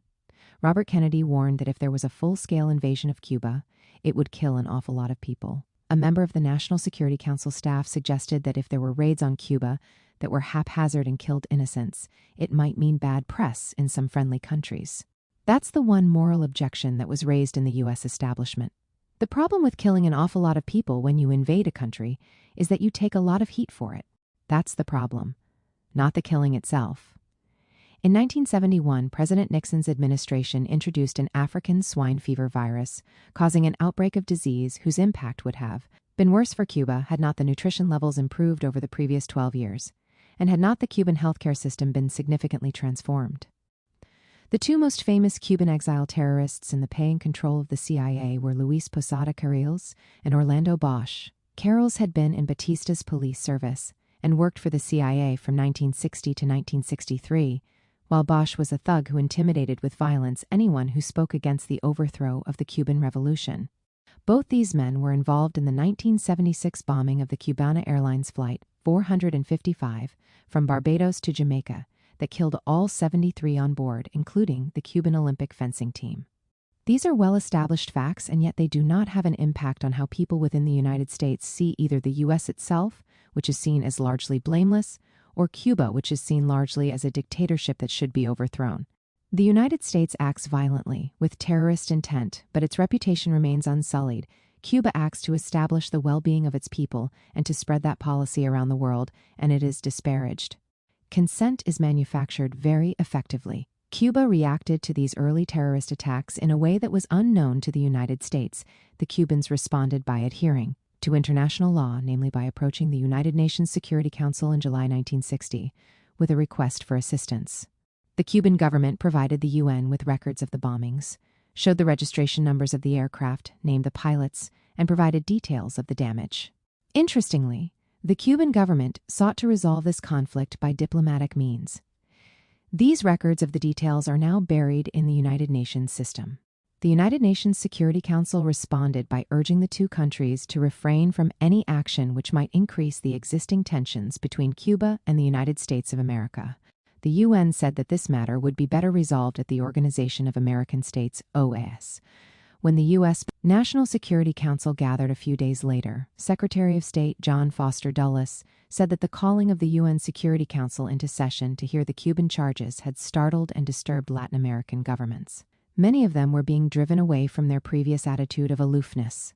They would prefer that the question of Cuba be handled in the OAS rather in the UN. On August 8, 1960, the U.S. Ambassador to the UN, Henry Cabot Lodge, Jr., gave the UN his assurance that the United States has no aggressive purpose against Cuba, a statement that seems quaint given the record of U.S. aggression against Cuba and his own president's March decision to overthrow the Cuban government. Lodge's statement to the UN suggested that the proper forum for the discussion of any controversies between the government of Cuba and the governments of the American republics is the Organization of American States. 42. The reference to the OAS, set up with Cuba as a founding member in 1948, is interesting. The OAS, from its first meeting in Bogota, Colombia, was intended to be Washington's instrument to fight against communism in the hemisphere. U.S. Secretary of State George Marshall stayed at the conference and indeed in Bogota for only as long as it took for him to force the other representatives to agree to the resolution on the preservation and defense of democracy in America, which claimed that the anti-democratic nature of communism made it incompatible with the concept of American freedom, which rests upon two undeniable postulates: the dignity of man as an individual and the sovereignty of the nation as a state. These phrases are comical. The coup in Guatemala in 1954 put paid to their sanctimoniousness, and the attempt to undermine the sovereignty of Cuba after 1959 hardly burnished the liberal credentials of the OAS. To suggest that the OAS, whose mandate was to snuff out communism, was the legitimate place for a communist government to take its grievances showed the lack of seriousness and sincerity of the U.S. government toward Cuba's attempt to use international law to settle its dispute with the United States. Washington wanted to overthrow the Cuban Revolution, and it used every means, covert and overt, to do so, including armed action. And it ran a diplomatic and information campaign to obscure its own actions and to paint Cuba, because of the communist process on the island, as the villain. A black operation. Eisenhower's March 1960 directive said that the CIA operation against Cuba must be in such a manner as to avoid any appearance of U.S. intervention. This was so because of the anticipated reaction in Latin America, which would have been very much against any U.S. regime change in Cuba. That is why a pretext needed to be created to build legitimacy for the U.S. project. The Guatemala case from 1954 was instructive for the U.S. government. President Arbenz of Guatemala knew that if he was to defend himself from a U.S. invasion or even a coup attempt, he would need to modernize his army. In 1953, Arbenz sought to get arms from Latin America, Argentina, and Mexico, as well as Western Europe, Great Britain, and Italy, but the U.S. blockade of his country prevented him from getting access to weapons from reliable Western suppliers. This forced Arbenz to procure arms from Czechoslovakia, a country that at that time was part of the communist state system of Eastern Europe. When a Swedish ship, the Alfam, arrived in Puerto Barrios, Guatemala, with weapons from Czechoslovakia, the CIA was jubilant.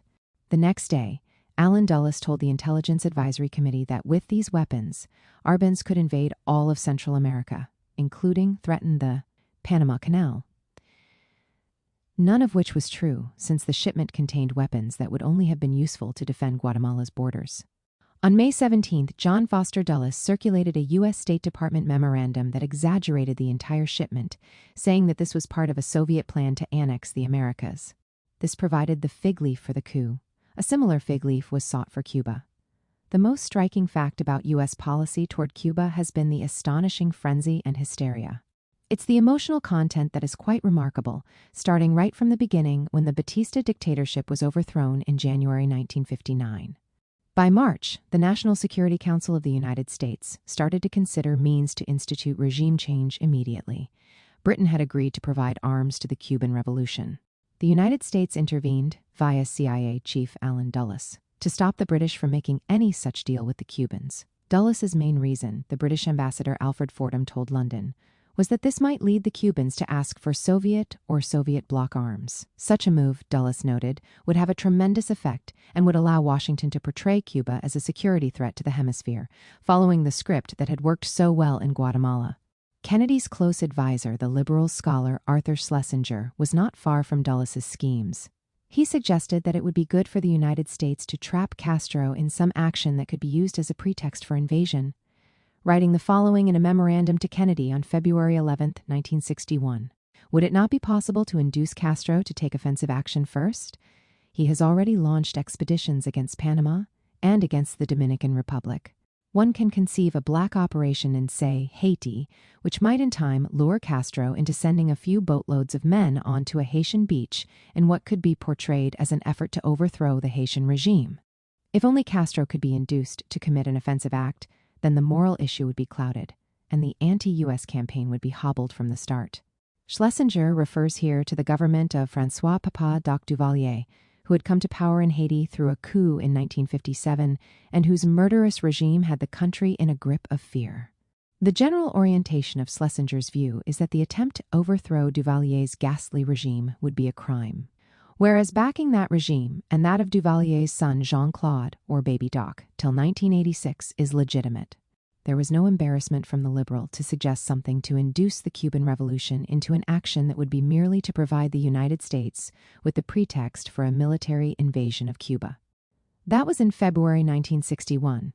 A small-scale invasion was tried in April 1961 at the Bay of Pigs, Playa Girón. In November 1998, Kennedy's Secretary of Defense Robert McNamara was interviewed by the National Security Archive about the Bay of Pigs invasion and its defeat by the Cuban people. The invasion, which he called a total failure, was driven not by the antagonism of any one president, either Eisenhower or Kennedy, toward Cuba, but it was an antagonism of the American people toward what appeared to be happening in Cuba. McNamara told the interviewer, decades after the fact and after the Soviet Union had collapsed, that what the American people feared was that Cuba was under the control of the Soviets, and that the Soviets were likely to use Cuba as a base. In fact, at the time, none of the serious assessments by U.S. intelligence suggested that Cuba was under the control of the Soviets, but this impression, manufactured by political elites and driven by legacy media outlets, remained, and still remains. There was little factual basis for it in 1959, and still none by April 1961. 47. In the interview, McNamara recalls that the entire operation was run by the CIA, led by Richard Dick Bissell, one of the more storied CIA officers. Bissell, McNamara said, believed that the military force would be far more effective than it turned out to be.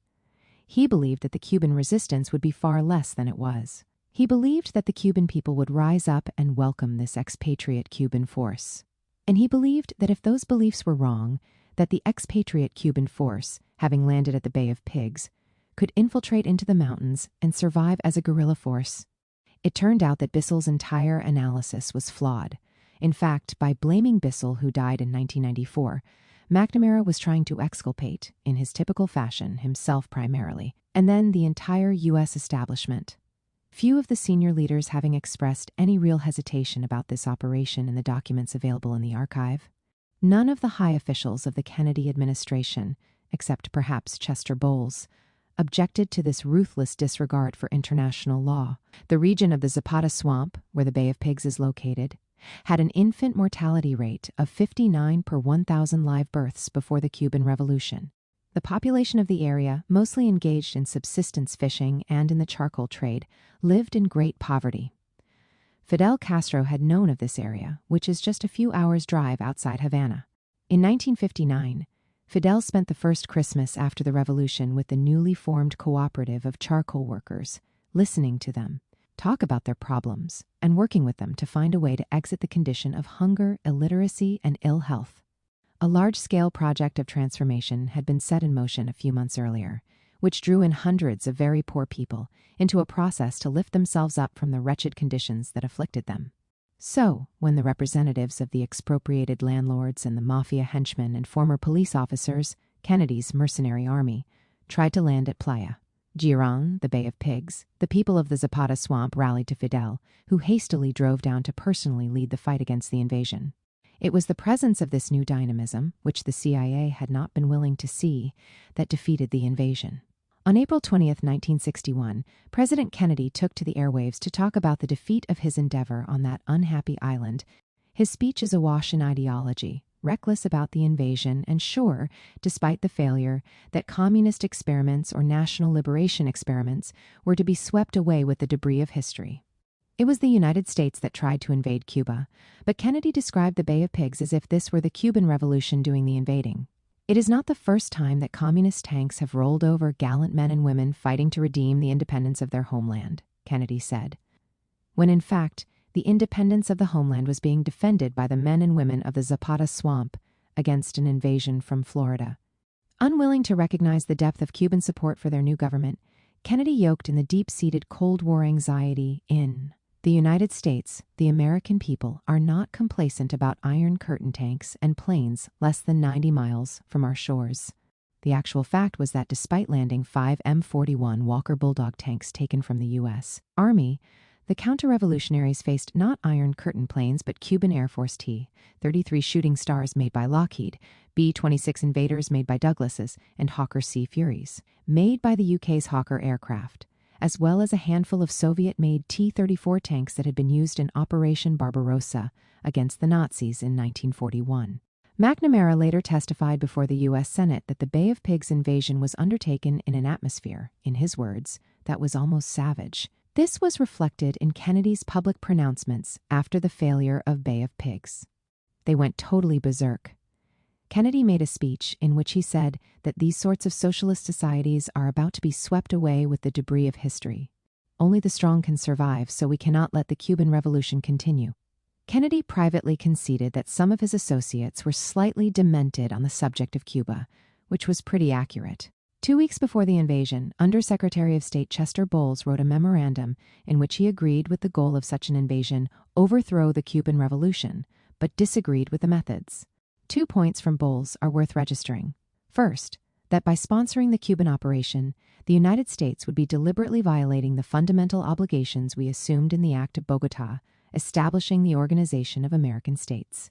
Secondly, that those most familiar with the Cuban operation seem to agree that as the venture is now planned, the chances of success are not greater than 1 out of 3. This makes it a highly risky operation.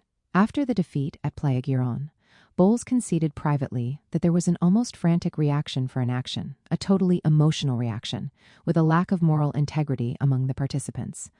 On May 2, 1961, Castro reflected at a public rally of victory on the invasion and why it had been defeated. Those who fought the invasion, he said, were the humble children of the people and not the landowners, millionaires, thieves, criminals, or exploiters. The invaders came to fight for free enterprise. Imagine, at this time, for an idiot to come here to say that he fought for free enterprise, as if these people did not know what free enterprise is. It was slums, unemployment, begging. 100,000 families working the land to turn over 25% of their production to shareholders who never saw that land.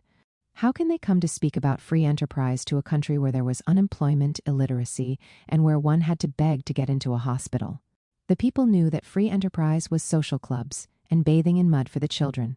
Operation Mongoose. In 1886, the Cuban plantation owners followed the example of Jamaica and Hawaii by introducing the Indian mongoose into the Cuban wild to tackle a burgeoning rat problem.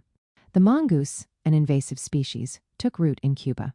Perhaps cognizant of this history, the CIA decided to name its next major attempt at regime change Operation Mongoose, set in motion on November 30, 1961, in the wake of the defeat at Playa Girón.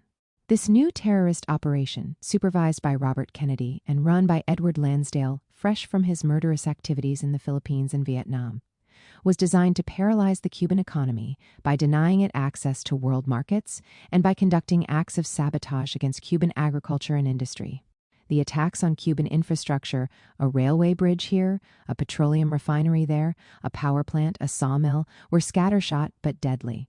Harvard University professor Jorge Dominguez studied the U.S. government documents on these acts of terror and found that only once in these nearly 1,000 pages of documentation did a U.S. official raise something that resembled a faint moral objection to U.S. government-sponsored terrorism.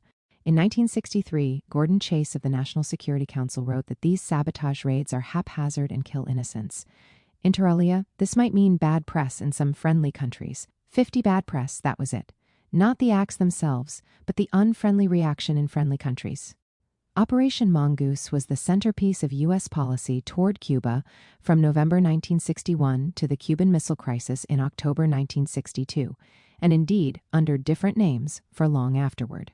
In February 1962, Lansdale circulated a memorandum which conceded that we know too little about the real situation inside Cuba, and yet the U.S. government was clear that it needed to overthrow the Cuban Revolution.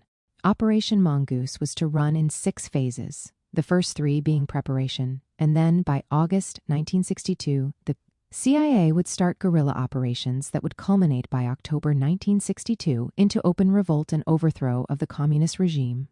The personnel of this operation came from the U.S. intelligence services, especially the CIA, the U.S. military forces, right-wing Cuban and other Latin American, including Puerto Rican, mercenaries and mafia hitmen, such as John Handsome Johnny Roselli of the Chicago outfit.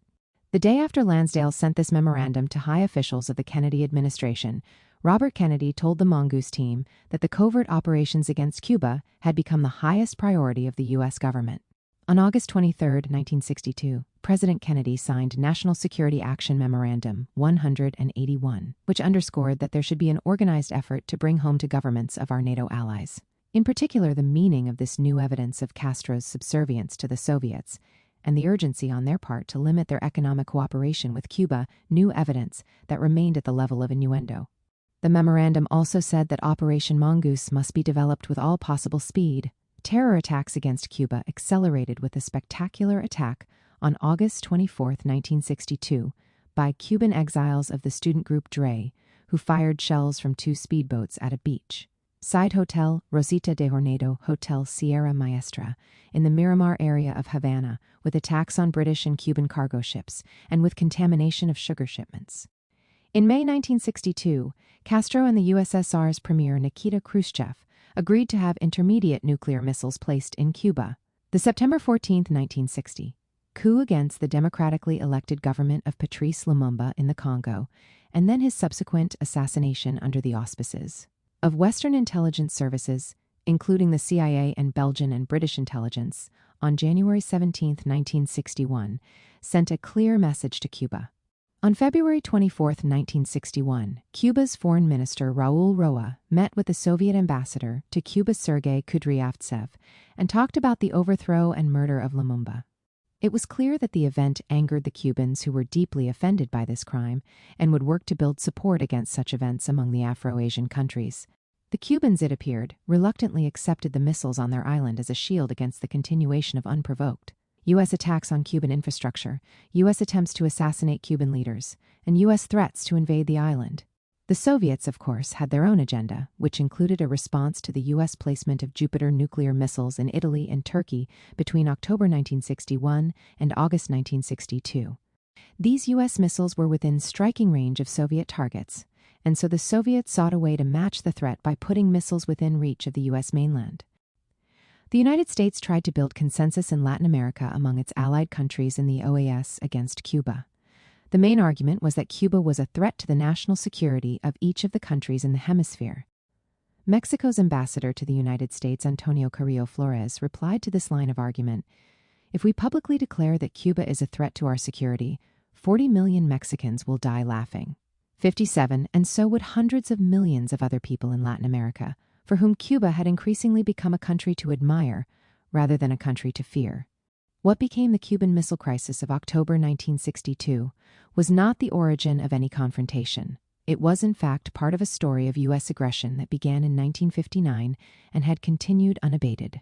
The attitude of the U.S. war planners was made quite clear by U.S. Secretary of State Dean Rusk on October 16, 1962, during the first hours of the crisis, when he said that the United States had the right to conduct surveillance over Cuba, and we will enforce our right to do so. 58. Kennedy agreed to end the terrorist attacks on Cuba, a decision formally transmitted within the ranks of the U.S. establishment on October 30, 1962. They went on nonetheless. On November 8, a Cuban exile team blew up a Cuban industrial facility, which, the Cuban government alleged, killed 400 workers. The attitude of the United States government, despite modest attempts to reach out to Castro, was that its covert operations against the Cuban Revolution would go on until it had been overthrown. Cuba had no sovereignty in the eyes of the United States, and Cuba's airspace could be violated at any time by U.S. warplanes. Cuba played no role in the Kennedy-Khrushchev agreement to remove the missiles from Cuba, with the United States agreeing to remove the Jupiter missiles from Turkey and Italy. The threat of the Cuban Revolution was its example, an example that grew out of the stories of land distribution and distribution of national wealth for social goods, stimulated by the actual experience of producing a decent living for the people. The problem for the imperialists was that Latin America, and in fact the world, would see the developments in Cuba as far more attractive than the policies demanded by economic liberalization of the Act of Chapultepec. In 1964, the U.S. State Department Policy Planning Council warned that the primary danger we face in Castro is in the impact the very existence of his regime has upon the leftist movement in many Latin American countries. The simple fact is that Castro represents a successful defiance of the United States, a negation of our whole hemispheric policy of almost a century and a half. 60. The dating is almost precise. It refers to the 1823 Monroe Doctrine. The Cuban Revolution defied the Monroe Doctrine. That word defiance is once more in a U.S. document. That defiance was inexcusable. Coups upon coups. In 1962, President Kennedy changed the mission of the Latin American military forces, subservient to Washington in one way or another, from hemispheric defense, the orientation from world war II, to internal security, a euphemism for war against the domestic enemy, namely those who wanted to defy the Monroe Doctrine and the Latin American elites who accepted U.S. suzerainty. Charles Makeling, the head of U.S. counterinsurgency and internal defense planning from 1961 to 1966, was rattled by the way this policy developed in Central America in the 1980s. There remained in Makeling's mea culpa, in a Los Angeles Times opinion piece in 1982, a little of the North American prejudices, particularly after the U.S. brutalities in its wars in Korea and Vietnam. The brutality of military culture in the former Spanish colonies is almost inconceivable by Anglo-Saxon standards. But, despite that lack of sincerity about routine U.S. war crimes, Makeling wrote that the senior officers in the militaries of Central America, fully backed by the United States and trained at the Inter-American Defense College in Washington, had a conduct indistinguishable from the war criminals hanged at Nuremberg after World War II. These men with direct complicity in war crimes followed the methods of Heinrich Himmler's extermination squads. 62. The spate of U.S.-initiated coups that followed World War II had a very simple two-part formula. For an example, take the coup against the democratically elected government of Mohammad Mossadegh of Iran in 1953. Mossadegh, a moderate politician, followed public pressure to nationalize Iran's oil sector to better use the oil revenues for the social good. This was what outraged the multinational oil companies, particularly those domiciled in Europe and the United States. The first part of the formula was that countries such as Iran would not be permitted to exercise even a modicum of economic sovereignty, that their resources had to be placed at the disposal of the multinational firms, a formula that runs from Iran in 1953 to Chile in 1973, both coups against the Third World. To replace Mossadegh, the United States brought back the Shah of Iran, whose monarchical pretensions meant that no elections would be necessary. The Shah then increased Iran's military and security spending, largely to be used for internal security, namely to crush all dissent and to prevent any social welfare provisions from creating a constituency inside the country capable of overthrowing the Shah spent half of Iran's oil revenues to buy expensive weapons systems from Western arms companies. 2 years after the coup, Iran joined a Western-led alliance, Central Treaty Organization, which was West Asia's form of the North Atlantic Treaty Organization. Centro emerged out of the Baghdad Pact of 1955, which was forged around the discourse of anti-communism. The Shah's government used the fear of communism to expand its internal security, including the brutal Savak organization, and to ensure that his regime did the bidding of Washington before that of its own public. These two parts of the coup formula, already in evidence in 1953, almost a decade before Kennedy's articulation of the internal security doctrine, can also be seen in different measures in other countries. An early application of the new internal security line came in Brazil. 2 successive administrations, of Juscelino Kubitschek and of João Goulart, took a hard line in negotiations with the International Monetary Fund against the conditions that the IMF tried to impose. Their position against the IMF conditionalities earned both Kubitschek and Goulart immense popularity within their country. But this adherence to democracy won these governments no friends in Washington's inner hallways. The administrations of Kennedy and Lyndon Baines Johnson used the new doctrine of internal security to tighten links with the Brazilian military and to hasten moves to overthrow Goulart. The day before the coup on April 1, 1964, President Johnson told Under-Secretary of State George Ball, "I think we ought to take every step that we can, be prepared to do everything that we need to do." The day after the coup, which lasted 21 years, the United States recognized the military government. The IMF returned to Brazil its staff, now able to do whatever they wanted. Planning for the 1964 coup goes deep into the Kennedy administration. On March 7, 1963, Robert Kennedy told his brother that he felt Goulart was a wily politician who had put communists in important positions and was giving speeches criticizing the United States. Goulart had to be stopped. But Goulart disregarded the pressure from the United States. He said he would put in place wide-ranging agrarian reform, and he went about nationalizing the oil refineries. U.S. Ambassador Lincoln Gordon saw President Kennedy in the Oval Office on October 7, 1963, telling him that "I would not want us to close our minds to the possibility of some kind of discreet intervention which would help see the right side win." 65. The United States did more than intervene discreetly. Kennedy's ambassador to Brazil called the 1964 coup the most important victory for freedom in the mid-20th century. This was the first in a series of neo-Nazi-style national security states that then spread through the hemisphere. The United States gave enthusiastic support for the coup, while Brazil's new military leaders instituted a neo-Nazi-style national security state with torture and repression at the center. This was a dress rehearsal for what would follow across South America through Operation Condor, the internal security platform for the region. Military coups of a harsh neo-Nazi form took place in Bolivia, Uruguay, Chile, Peru, and Argentina, with Paraguay already having gone in that direction in 1954, and with Colombia convulsed by the imposition of a harsh war against the people by the oligarchy in 1964. A hideous plague of violence swept through the hemisphere. Part of it was motivated by a desire to stop the spread of a leftist wave that had begun to crest, inspired by the example of the Cuban Revolution.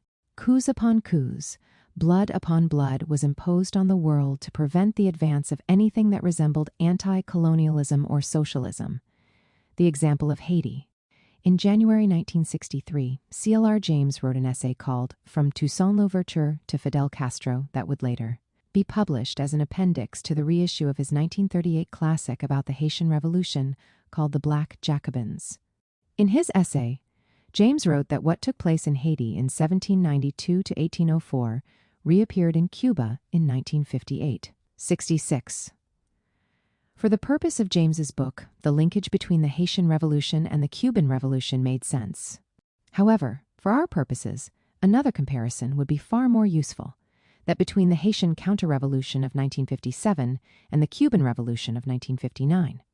U.S. relations with Haiti go back to the days of the Haitian Revolution, when the new U.S. Republic joined the European powers to prevent the victory of the rebellion of enslaved people of African descent.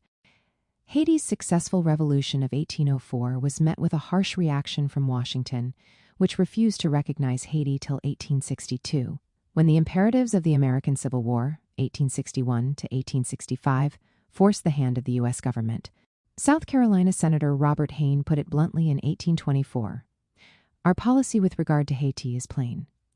We never can acknowledge her independence. The peace and safety of a large part of our union forbids us even to discuss it. Haiti was a challenge to us slavery. Its freedom could not be allowed."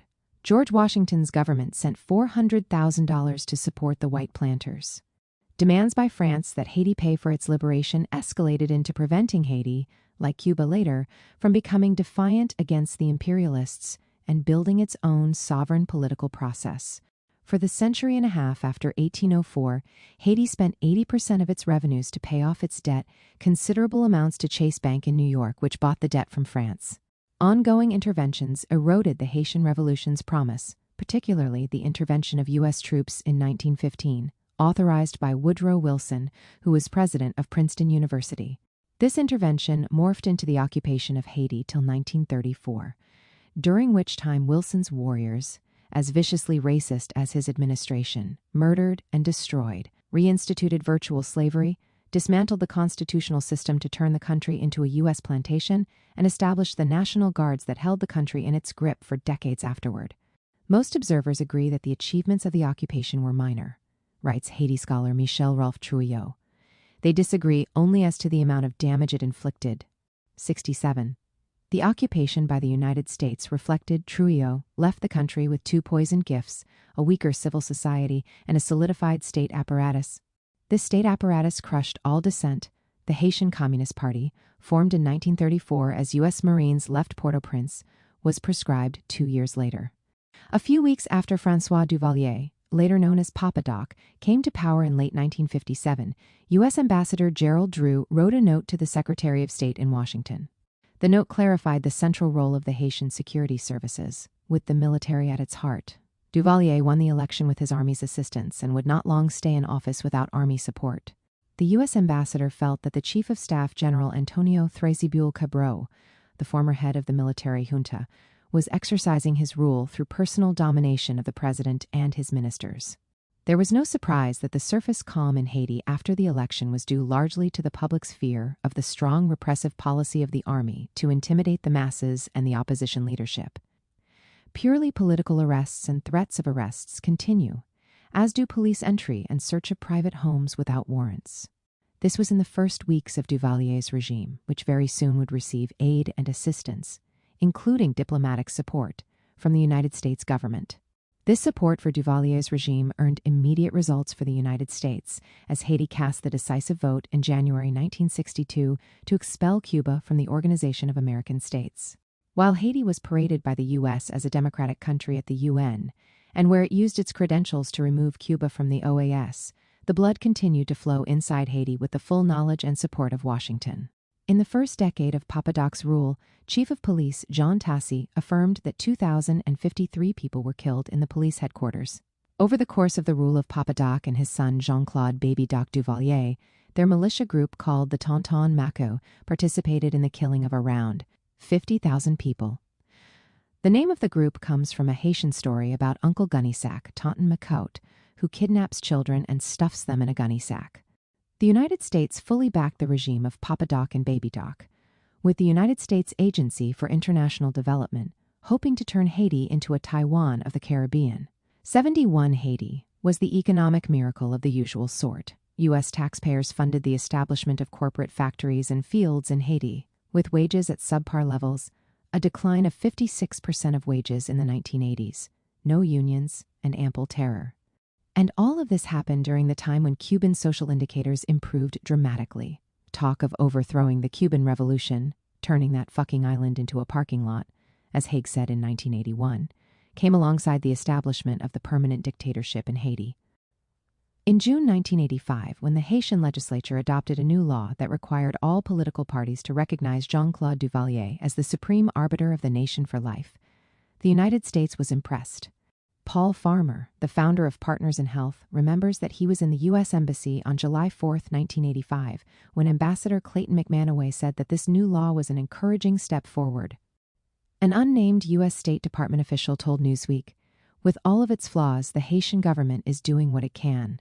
72 Haiti was doing what it can, but the Cuban Revolution had to be overthrown. In fact, it was the Haitian counter-revolution of 1957 that was overthrown, not by an external intervention, but by the Haitian people." Baby Doc fled Haiti in February 1986, overwhelmed by the lavalas, the flood that rose from the slums to overthrow the wretched U.S.-backed dictatorship. That flood brought a former priest, Jean-Bertrand Aristide, to the presidential palace in 1990 to 1991, who defeated a former World Bank official and the preferred candidate of Washington, Marc Bazin, by an overwhelming margin, 67.48% against 14.2%. Aristide should be in the Guinness Book of World Records. He is the only person to our knowledge that has been removed by a coup d'etat twice, once in September 1991 and again in February 2004. Washington did not like Aristide, who tried to bring some measure of sovereignty to Haiti and to improve the social conditions in the country. In February 1991, a U.S. official in Port-au-Prince reported to Washington about surprisingly successful efforts of the Aristide government. But things fell apart, and the Haitian military moved against the civilians in September and overthrew Aristide. Caught on the horns of its own rhetoric, the U.S. government had to place an embargo on Haiti's military junta. But as the Miami Herald investigation found, this embargo was completely porous. Here's the Herald, which directly lobbies for the maintenance of the blockade on Cuba. In its own words, the United States failed to take many steps that it had promised to choke the flow of money and goods to the Haitian dictators and their wealthy supporters. According to documents and interviews with federal officials, investigators, and targets of the sanctions, the U.S. government never seized U.S. homes owned by coup supporters, despite a vow to the contrary. Eroded its own embargo by buying baseballs and black market gasoline from alleged backers of the regime and training military men who worked for it. MUN subverted its own goals by granting embargo exemptions to U.S. companies and wealthy Haitians. MUN delayed freezing Haitian leaders' assets for almost 15 months after the coup. By that time, the Bank of Boston found only 50.7% one Haitian gourdes, worth about $5.07, in the accounts of Brig General Philippe Biambi, the Haitian Army's chief of staff. To be sure, the United States did impose penalties during the Haiti embargo, which ended last week. It fined 136 embargo violators $540,000. It confiscated 3 weather-beaten freighters and seized shiploads of rum, perfume, and motor oil smuggled through the Miami River. But more serious complaints, such as charges that Texaco distributed tankers of fuel, were allegedly left on the back burner. Why was the embargo on Haiti not active when it was so rigorously implemented against Cuba? Former Special Envoy to Haiti Lawrence Pezzulo told the Herald that the embargo failed due to a lack of leadership in the Bush and Clinton administrations. But there was no lack of leadership when it came to the blockade on Cuba. The leaders of the Haitian military junta enriched themselves, and many of them, when the time came, fled into exile. In Miami, where an earlier military leader, Lieutenant General Prosper Avril, already lived, Philippe Biambi went to Panama. When I went to Haiti in June 1993, before the renewed terror, people were just afraid to even talk to me, despite the presence of a well-respected person who was translating for me. The eyes of the security forces were everywhere. They intimated by their gestures more than their words. These were uniform, hunger, no work, no hope, unless somehow President Aristide returns, though few dare to articulate the phrase beyond hints and nods. Some do, with remarkable courage, even after police torture and the threat of worse. It is not easy to believe that such courage can long survive, even if the people do. 3 years later, after conceding its inability to manage the situation in Haiti, the U.S. government led by Clinton, and under pressure from the Black Congressional Caucus, managed to convince Aristide to return in a deal that removed the military from power, but also forced Aristide to moderate his policies. He finished his term without much enthusiasm. After a stint in the opposition, Aristide returned to the presidency with a victory in 2000. Radicalized by his experiences, and seeing how Haiti's economy could not be easily shifted away from its dependent position, Aristide called for reparations from France and demanded that a greater share of the profits made by multinational corporations be distributed to Haitian workers. He was removed in a second coup not long afterward and was forcibly taken by the United States into temporary exile in South Africa. In May 2022, Thierry Burkhard, the French ambassador in Haiti at that time, told the New York Times that France and the United States had orchestrated a coup against Aristide, probably a bit due to Aristide's demand for restitution, a demand that would have set a precedent for other countries. Aristide's return to power in 1994, and then in 2004, though still a threat to the multinational corporations, no longer had the buoyancy it did in 1991. With the decimation of the vibrant civil movements in the coup of September 1991, and then their almost complete retreat in subsequent years due to the increasing violence and the absence of a national project. Aristide was not able to push for regulation of the mostly U.S.-based multinational corporations' operations in Haiti, nor was he able to fight for better working conditions and pay for Haitian workers. The many ways in which Aristide's policies were stifled led to the terrible situation that still prevails today.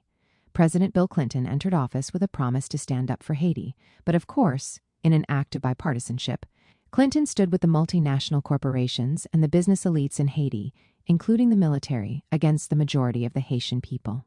Haiti, starving, exported food to the United States, as well as manufactured goods that were produced by workers, many of them women, who worked for 10 C an hour, and if they did not meet stringent quotas, they were able to make only 5 C an hour. Of Haiti's exports, 90% came from the apparel sector, whereas Mark Weisbrot of the Center for Economic and Policy Research noted in 2015. The biggest problem with the sweatshop model in Haiti is that workers don't have collective bargaining rights to help them secure a living wage. In 2008, the U.S. Congress passed the Hope II Haitian Hemispheric Opportunity through Partnership Encouragement Act, which opened the door to the dumping of U.S. agricultural goods in Haiti. This had the effect of killing off sections of the small peasantry and emphasizing the growth of the sweatshop sector. People from the displaced rural areas moved to work in the urban sweatshops for low wages and lived in substandard housing, much of it so poorly built that it collapsed in the 2010 earthquake. The Western states took advantage of the weakness of the Haitian state to import onto the island a wide range of Western NGOs, which effectively privatized all operations in the country, with NGOs providing 80% of the public services, including 85% of national secondary education. While this occurred, the United States' tightened sanctions policy against Venezuela crushed the Petrocaribe scheme, which had provided Haiti with concessionary oil sales and $2 billion in profits between 2008 and 2016. Although with the Haitian state in shambles, this money vanished into the tax havens of the Caribbean. Horrendously, when Haitian lawmakers tried to increase minimum wages on the island to $5 a day, a minuscule amount, the U.S. government intervened with diplomatic pressure on behalf of the textile and apparel companies to block the bill. David Lindwall, former U.S. Deputy Chief of Mission in Port-au-Prince, said that the Haitian attempt to raise the minimum wage did not take economic reality into account, but was merely an attempt to appease the unemployed and underpaid masses. The bill was defeated following this U.S. government pressure. These unemployed and underpaid masses are punctually on the streets, unhappy with their plight. To compare the Cuban Revolution with the Haitian counter-revolution is instructive and painful. It is clear that if the United States had got its way by overthrowing the Cuban Revolution at any point since 1959, the fate of Cuba would mirror that of Haiti. Both countries have about the same population, 11 million, although Cuba's landmass is much greater, 109,880 square kilometers, as opposed to 27,750 square kilometers. Cubans live 10 years longer than Haitians, have a much lower infant mortality rate, have 4 times less of a homicide rate, and have a better overall score in the UN Development Programme's Human Development Index. The price paid by the Haitian people for imperialism's success is a negative example for the Cubans who, despite the price that they have paid due to the blockade, live with far less onerous conditions. In his 1963 afterword, C.L.R. James wrote, "Whatever its ultimate fate, the Cuban Revolution marks the ultimate phase of a Caribbean quest for national identity. In a scattered series of disparate islands, the process consists of a series of uncoordinated periods of drift, punctuated by spurts, leaps, and catastrophes. But the inherent movement is clear and strong." James was optimistic about Cuba, hopeful that it would succeed and provide an example for the other islands. Other islands have not yet taken the leap, but the rumbles underneath the surface never cease. What is a revolution? Cuba has been under siege from the United States since 1959, with attempts, including an invasion, to overthrow the revolution. In our conversations that produced this book, one of us, Noam, recounted his first trip to Cuba in 2003, when he went to speak at a Latin American Council of Social Sciences CLACSO conference. During several public and private conversations, including on Cuban national television and Radio Havana, with Ricardo Alarcón at the time president of the National Assembly, Noam raised the issue of political prisoners in Cuba and of political repression in general. "I just criticized it," Noam recounted, explained why I thought it was wrong. "We discussed it quite openly. Alarcón's reaction was sensible. Understand your position. Don't agree with it. These are difficult debates, but there is room to have them if there is an understanding that these debates are taking place in the midst of a process of building a new society." Alarcón released a book of my writings that had been published previously in the Mexican newspaper La Jornada. The book had a preface by Eduardo Galeano and Manuel Vázquez Montalbán. After the presentation, I took questions. I talked about my critical attitude about political repression both there and then later on Cuban national television and on Radio Havana. It was a perfectly polite conversation. Can't have that on U.S. television about Julian Assange. A revolution is made by human beings, and human beings are a product of their time and of their ability to build social possibilities beyond bare necessity. The Cuban Revolution, like many of the revolutions of the modern era, took place in a country that had been a platform for the enrichment of other countries and for a small plantation elite whose hopes were often vested far away from the fields that bore them their wealth. The social wealth of these colonized countries or plantation islands was taken far away and invested in Europe and the United States, leaving little for the people, many of them descendants of enslaved Africans who had never been allowed to accumulate any assets. There was wealth produced in such places, but that wealth slipped away, leaving the workers without the resources necessary to develop the world around them. From the first days of the Cuban Revolution, it was clear that the government had to take control of the main crop, sugar, and find markets. For it, that would retain resources in Cuba, and to take charge of the island's infrastructure from foreign companies that had leached whatever resources remained behind. These elementary tasks set Cuba in a direct confrontation with the United States. It meant that the Cuban government had to spend precious resources on its military capacity, building up a new intelligence service and ensuring that fifth columns within the island were detected and removed.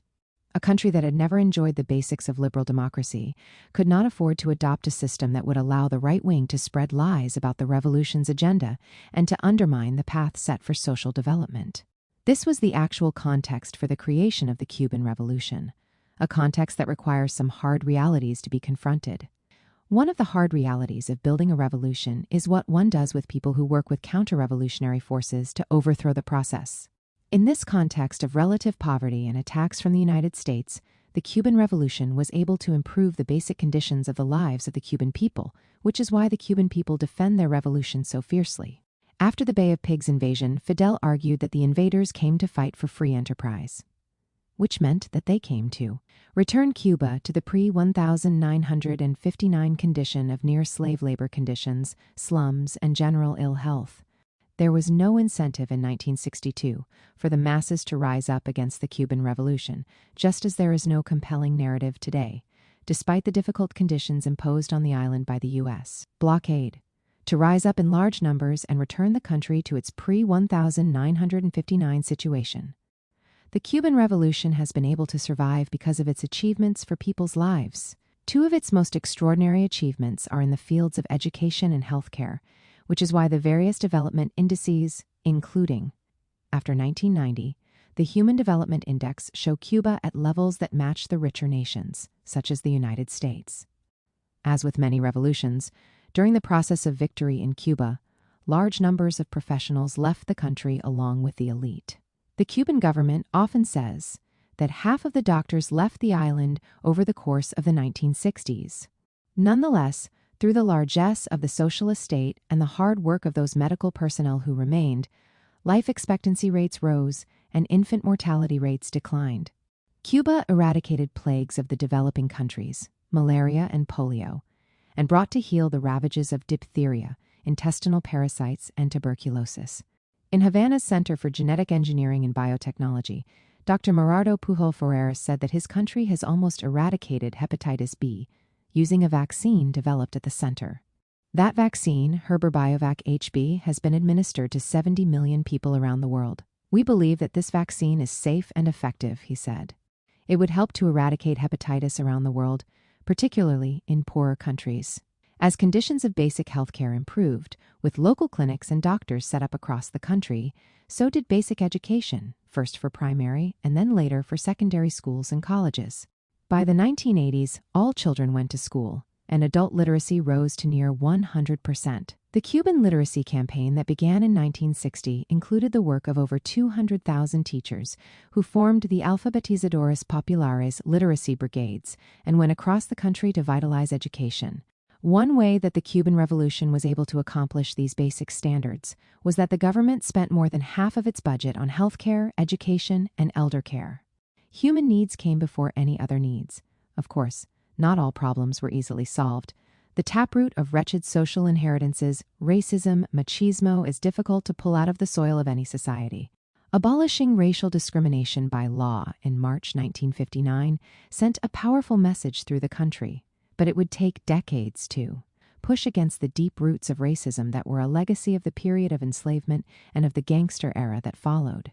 The depth of experience gained by the revolution, gradually and over time, led to the creation of the National Program Against Racism and Racial Discrimination in 2019.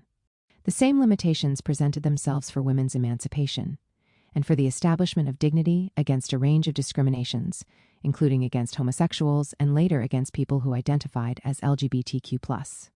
The government made many mistakes in these struggles, and there were deep disagreements within the ranks of the leadership that led to zigzag advancements. Cubans in the immediate years after the revolution inherited the worst of the pre-revolutionary attitudes and policies toward gays and lesbians. In 1965, the Cuban government even instituted a policy for gays to unlearn behavior through sports and martial arts, with new laws passed that harshly persecuted gays and lesbians. In the 1970s, brave struggles by gays and lesbians inside Cuba and new ideas about sexuality within sections of the Cuban government pressured the authorities to begin a reconsideration of the homophobia that had prevailed. In 1981, the Cuban Ministry of Culture released a powerful text, In Defense of Love, which made the case for homosexuality as normal and for the Cuban government to repeal its homophobic laws. By the mid-1980s, the Cuban government began to repeal these laws, although the process continued to require struggle. By 2018, the National Assembly had legalized same-sex marriage, and in 2022, the Cuban people voted in a new family code that offered legal recognition to unions between people of the same sex, to adoption by same-sex couples, and that allowed non-commercial surrogacy. This code is perhaps the most progressive in the entire hemisphere. The journey from the horrendous repression of gays and lesbians to the present time was not accomplished without suffering and struggle. But how does a revolution afford to make these drastic changes, given that the productive base in Cuba was unchanged from before January 1st, 1959? Namely, it relied upon the export of sugar for its revenues. When the United States government prevented the purchase of sugar from Cuba, the Cuban Revolution could very well have been destroyed. The Soviet Union and the countries that participated in the Council for Mutual Economic Assistance Comecon stepped in by February 1960 to buy Cuba's sugar crop and provide Cuba with credits to import a range of necessities. By the late 1980s, Cuba relied on the USSR for almost 3/4 of its trade, and nearly 90% with the Comecon countries overall. At the Second Economic Seminar of Afro to Asian Solidarity, held in Algiers in 1965, Che Guevara acknowledged the important role of the USSR and the People's Republic of China in signing agreements advantageous to us, by means of which we will sell 5 million tons of sugar at prices set above those of the so-called free world sugar market. But sale of raw materials was hardly the basis for a structural transformation. Che gave this speech at a time when dependency theory was the most powerful approach to understand underdevelopment.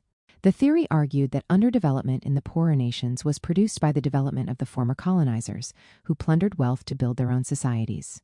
The former colonies were integrated into a neo-colonial world system that exported lower-priced raw materials and imported higher-priced finished goods. The gap between exports and imports was the terms of trade, which was always going to be adverse for the poorer nations. This was the theoretical basis for Che's remarks.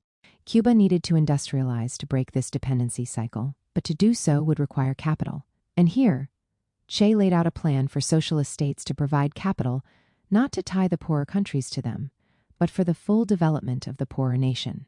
In this way, we could unleash an immense force hidden in our continents, which have been exploited miserably but never aided in their development. We could begin a new stage of a real international division of labor, based not on the history of what has been done up to now, but rather on the future history of what can be done, Che said. 3 years before, on November 16, 1962, Che held a discussion with several Soviet officials, notably Anastas Mikoyan, close confidant of Khrushchev. The transcript of their conversation reveals how both the Cubans and the Soviets tried to figure out how to conduct trade between socialist states and, under Che's pressure, how the poorer of the two countries could be given advantages for development. Che Guevara, I would like to ask a question regarding the construction of a refinery plant. Cuban specialists recently received the Soviet project for it. When they looked it over, they saw that the cost of the work outlined in the draft is approximately twice as much as the construction costs of similar North American plants that are located in Cuba. The specialists are well aware of the costs of building North American plants, since they participated in the construction and continue to work in these plants. Also, I know that American monopolies tend to inflate the cost of construction in underdeveloped countries because it helps them to take out large profits in the metropolis. Therefore, the actual difference may be even greater. Anastas Mikoyan, right now it is difficult to answer this question. We do not have the necessary data, but we will look into this and let you know the answer. I would like to tell you, Comrade Guevara, that our design engineers often overstate the cost of the projects, and we have to be in an uncompromising struggle with them. Sometimes we manage to reduce the initial cost by as much as 20 to 30%. For example, the project of the largest oil refinery in Belarus comes to mind. After a thorough review and amendment, we were able to reduce construction costs by 30%. Overstating the cost usually happens because a lot of support structures are included into the project, and these support structures are not always necessary. The design engineers usually place various buildings at a great distance from each other, citing fire concerns. This, in turn, lengthens the communication lines, thereby increasing their cost. When I was in Mexico, I noticed that the various service buildings of the oil companies were arranged very compactly, and rightly so because it reduces the construction costs. And if there is a fire, it seems to me that the enterprise will burn either way. In addition, design engineers sometimes make mistakes in counting the cost of equipment, especially if it is a new model. Different kinds of mistakes can happen too. I remember a case with an oil refinery that we were planning to build in Ethiopia. This refinery was designed to power 500,000 tons of oil. When the project was finished and the Ethiopians looked it over, they said that they did not like it because it cost more than similar North American projects. We studied the situation and found out that the cost of the project included expenses for construction of a power plant that was supposed to supply electricity for the plant and for a large city, as well as expenses to build a water purification plant, which was also designed to meet the utility needs of the city. And in addition, there were expenditures for construction of port facilities for receiving oil. We only had to deduct these expenses from the cost of the project, and everything fell into place. The cost of our project no longer exceeded Western models. As you can see, our engineers are far from commerce and made plant construction cost calculations based on our internal regulations. That's why I say that we need to look into the matter. I will give an order to organize a special expertise on this project in Moscow. In connection with this, I would ask you to give us precise data on the construction costs of North American plants to facilitate the work of our experts. If our design engineers really made a mistake, we will correct them. Such a study would be useful to the Soviet Union as well. If our plants are more expensive to make, we will have to catch up. Therefore, your criticism will be beneficial to us. Che Guevara, but I didn't criticize anybody. I only made a preliminary comment on the project. Anastas Mikoyan, we do not need to be afraid of criticism. Criticism and self-criticism are at the heart of our development. From 1960 to 1991, when the USSR collapsed, Cuba was able to sell its sugar to the USSR and was able to develop some, but not sufficient, productive forces, for instance, its pharmaceutical industry. What was needed for Cuba's development was not to become autarkic, but to be rooted in a regional economic process, such as a Caribbean common market or a Latin American market, but all political attempts to develop such a project were hampered. Take, for example, the Caribbean market. In 1958, the former British colonies in the Caribbean created the West Indian Federation, which lasted only till 1962.85. A decade later, these countries gathered again to produce not political unity, but a Caribbean community and common market, or CARICOM, in 1973. Cuba was not part of CARICOM, largely because it was open mostly to former colonies of Britain, although the presence of left-leaning leaders such as Michael Manley in Jamaica opened the door for possible Cuban participation. Matters went quite favorably when the New Jewel Revolution took place in Grenada in 1979, because now Cuba had a willing ally in CARICOM. However, in 1980, Edward Sega replaced Manley in Jamaica and moved his country, and in effect the other CARICOM states, against Cuba. In October 1981, Jamaica cut diplomatic ties with Cuba and expelled all Cuban diplomats. The possibility of building a regional Caribbean or even a Latin American economic proposal faded. The Cuban Revolution continued to invest in social development, but it was not able to develop its productive forces in such an adverse situation. Special period. In 1990 and 1991, the communist state system in Eastern Europe collapsed and eventually the USSR was dismantled. Cuba's economy went into a tailspin, as its reliance upon the USSR and the Eastern European states had become almost total. In August 1990, the Cuban government announced the special period in time of peace, creating Option Zero, which meant that the people had to prepare for zero oil conditions. For a time, sugarcane harvests were cut by hand, and farm workers returned to the use of oxen. Scholars who later studied this period found that while daily energy intake fell from 2,899 calories to 1,863 calories, the percentage of physically active adults increased from 30% to 67%.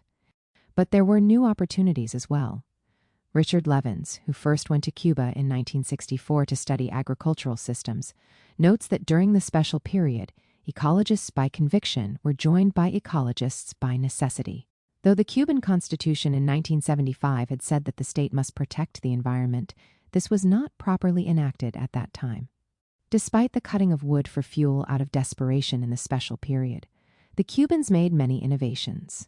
For instance, agroecological practices dominated in the organoponics and huertos organicos, urban gardens, that had become key providers of food for the cities. Forest cover increased, and freon, harmful to the ozone layer, was gradually replaced by the Cuban sugarcane derivative LB-1287. In December 1991, Fidel went to the National Assembly to speak to the people about the difficult situation. "What can be expected of us?" he asked.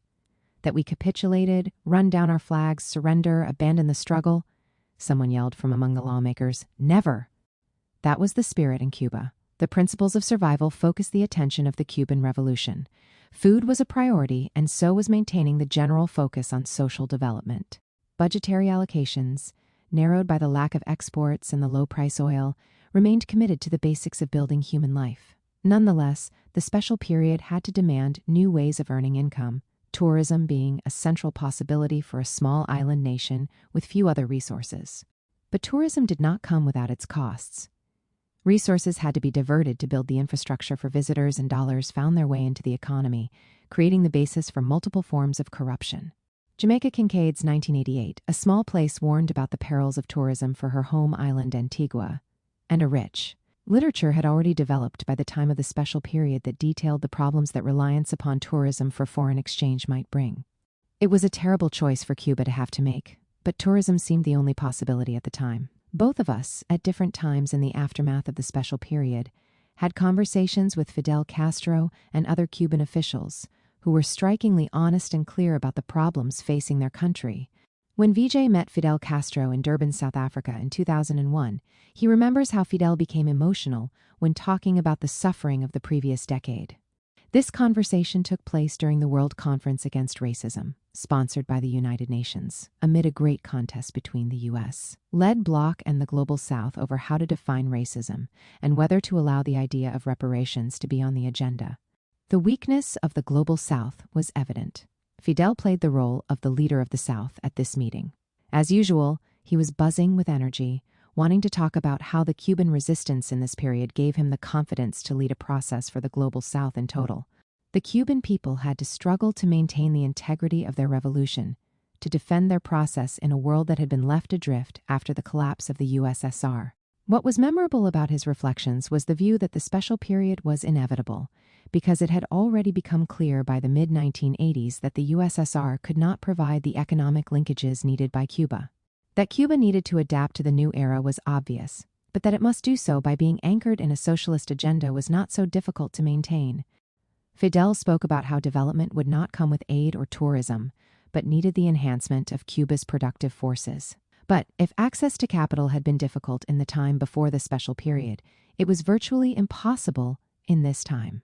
To that end, Fidel emphasized that the revolutionary forces needed to provoke a battle of ideas, a revival of Marxist theory, and a socialist program to ensure that there was no drift into futility in this difficult period. Revolutions are made through culture, he said, not only by force. Education had to remain a priority so that the Cuban people could scientifically build their productive base, assist others in the region to build their own social process, and hold aloft the flag for socialism. I met Fidel in 2003. As you know, an exchange with Fidel means a lot of listening, a couple of hours of listening, which was very interesting. He had a very fertile mind and was able to cover a range of topics, whatever came to mind. I was able to make comments here and there, but generally refrained from interrupting him. He asked me specific, probing questions about several issues, including about my assessment of the American political situation. After this long conversation, Fidel addressed the Claxo conference, where he spoke for several hours, again going over a range of intellectual ideas, eager to drive home the importance of being focused on human problems and on the destruction of nature. Noam and I noted that Fidel had an encyclopedic nature, seeming to know something about everything. He asked questions, sometimes very specific questions, and then listened intensely to our responses. Both of us saw him speak in public and marveled at the way he treated his rallies as seminars, offering complex ideas in a clear way to millions of people.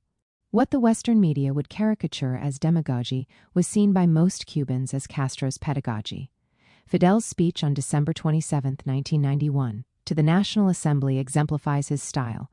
We have a well-analyzed and thought-out food program. That is the number one program. There are the scientific and technical programs and all that. There are programs aimed at preventing our populace from going hungry. All our foreign trade is also directed today to getting our country the minimum amount of fuel needed, or first, the necessary food. The minimum amount of fuel needed, medicines, and if possible, soap and toothpaste and those essential things for living. So our foreign trade is aiming its efforts in that direction. Another effort, such as those I have mentioned, are efforts to increase our income, to increase exports through new products that have potential, quite a lot of potential, and through tourism, which has quite a lot of potential, and also through other traditional products. Among other things, now we have the sugar harvest. That is one of our most difficult challenges. It brings us all together. Now there is the planting of what are called the winter season products, the sugar harvest, and other harvests. I think it is very good that if we do not have cement or materials, there are tens of thousands of people from the Ministry of Construction now working in agriculture. I think what the Santiago residents have done is excellent.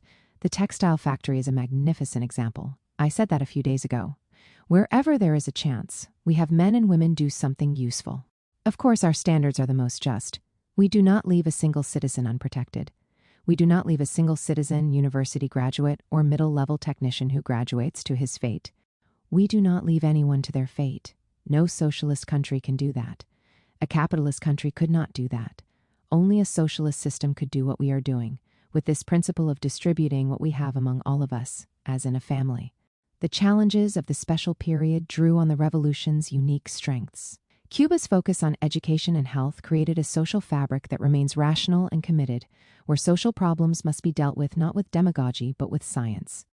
For instance, when the Cuban medical establishment saw increasing rates of loneliness among older people, the solution was for the local health workers to visit them and to provide more social activities in their communities, both logical ways to deal with one of the downsides of the modern world. Cuba was able to endure the special period because of this rational attitude toward major political and social problems, and because the people were encouraged to participate in overcoming these problems. At the same time, during the special period, the exiled Cuban reactionaries in the United States, organized in the Cuban American National Foundation CANF and other such groupings, smelled blood in the water. CANF was not formed to assist the Cuban American community with their many problems. It was formed in 1981 to provide the Republican Party with a vehicle to get Cuban Americans to vote for Ronald Reagan. The model for CANF was the American Israel Public Affairs Committee, AIPAC, and both have since become anchors of the Republican Party. Since 1981, CANF has been a recipient of the generosity of both the Republican Party and right-wing donors, who have used it to harden the Cuban American community in Florida against the Cuban Revolution. Their social outlook is exactly the opposite of that of the Cuban Revolution. At its toxic center is the desire for revenge against those who took their property, as well as the desire to establish a free market world that they could dominate. These Cuban exiled reactionaries, gusanos or worms as they are often called after Fidel's speech at the second anniversary celebration of the Revolution on January 3, 1961, where he used the word, took advantage of the presence of Cuban migrants in Florida and New Jersey to drive a harsh agenda principally through three members of Congress, Senator Robert Menendez of New Jersey, now caught in a serious corruption scandal, and Representatives Lincoln Diaz-Balart and Ileana Ros-Lehtinen of Florida. Ros-Lehtinen was also caught in her own corruption scandal.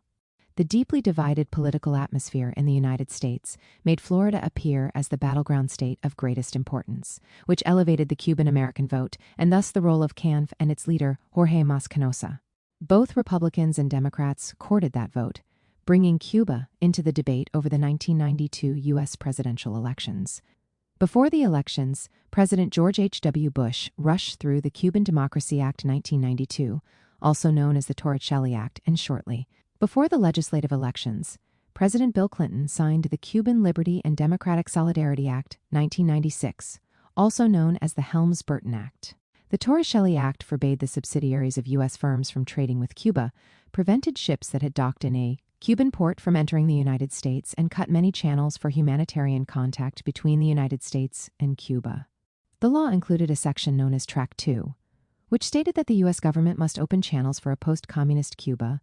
Nothing new here, but nonetheless now part of U.S. law. The Torricelli Act was mostly about trade. In 1996, another election year, the U.S. Congress, with an eager Clinton administration in the White House, pushed through the Helms-Burton Act, which was mostly about finance.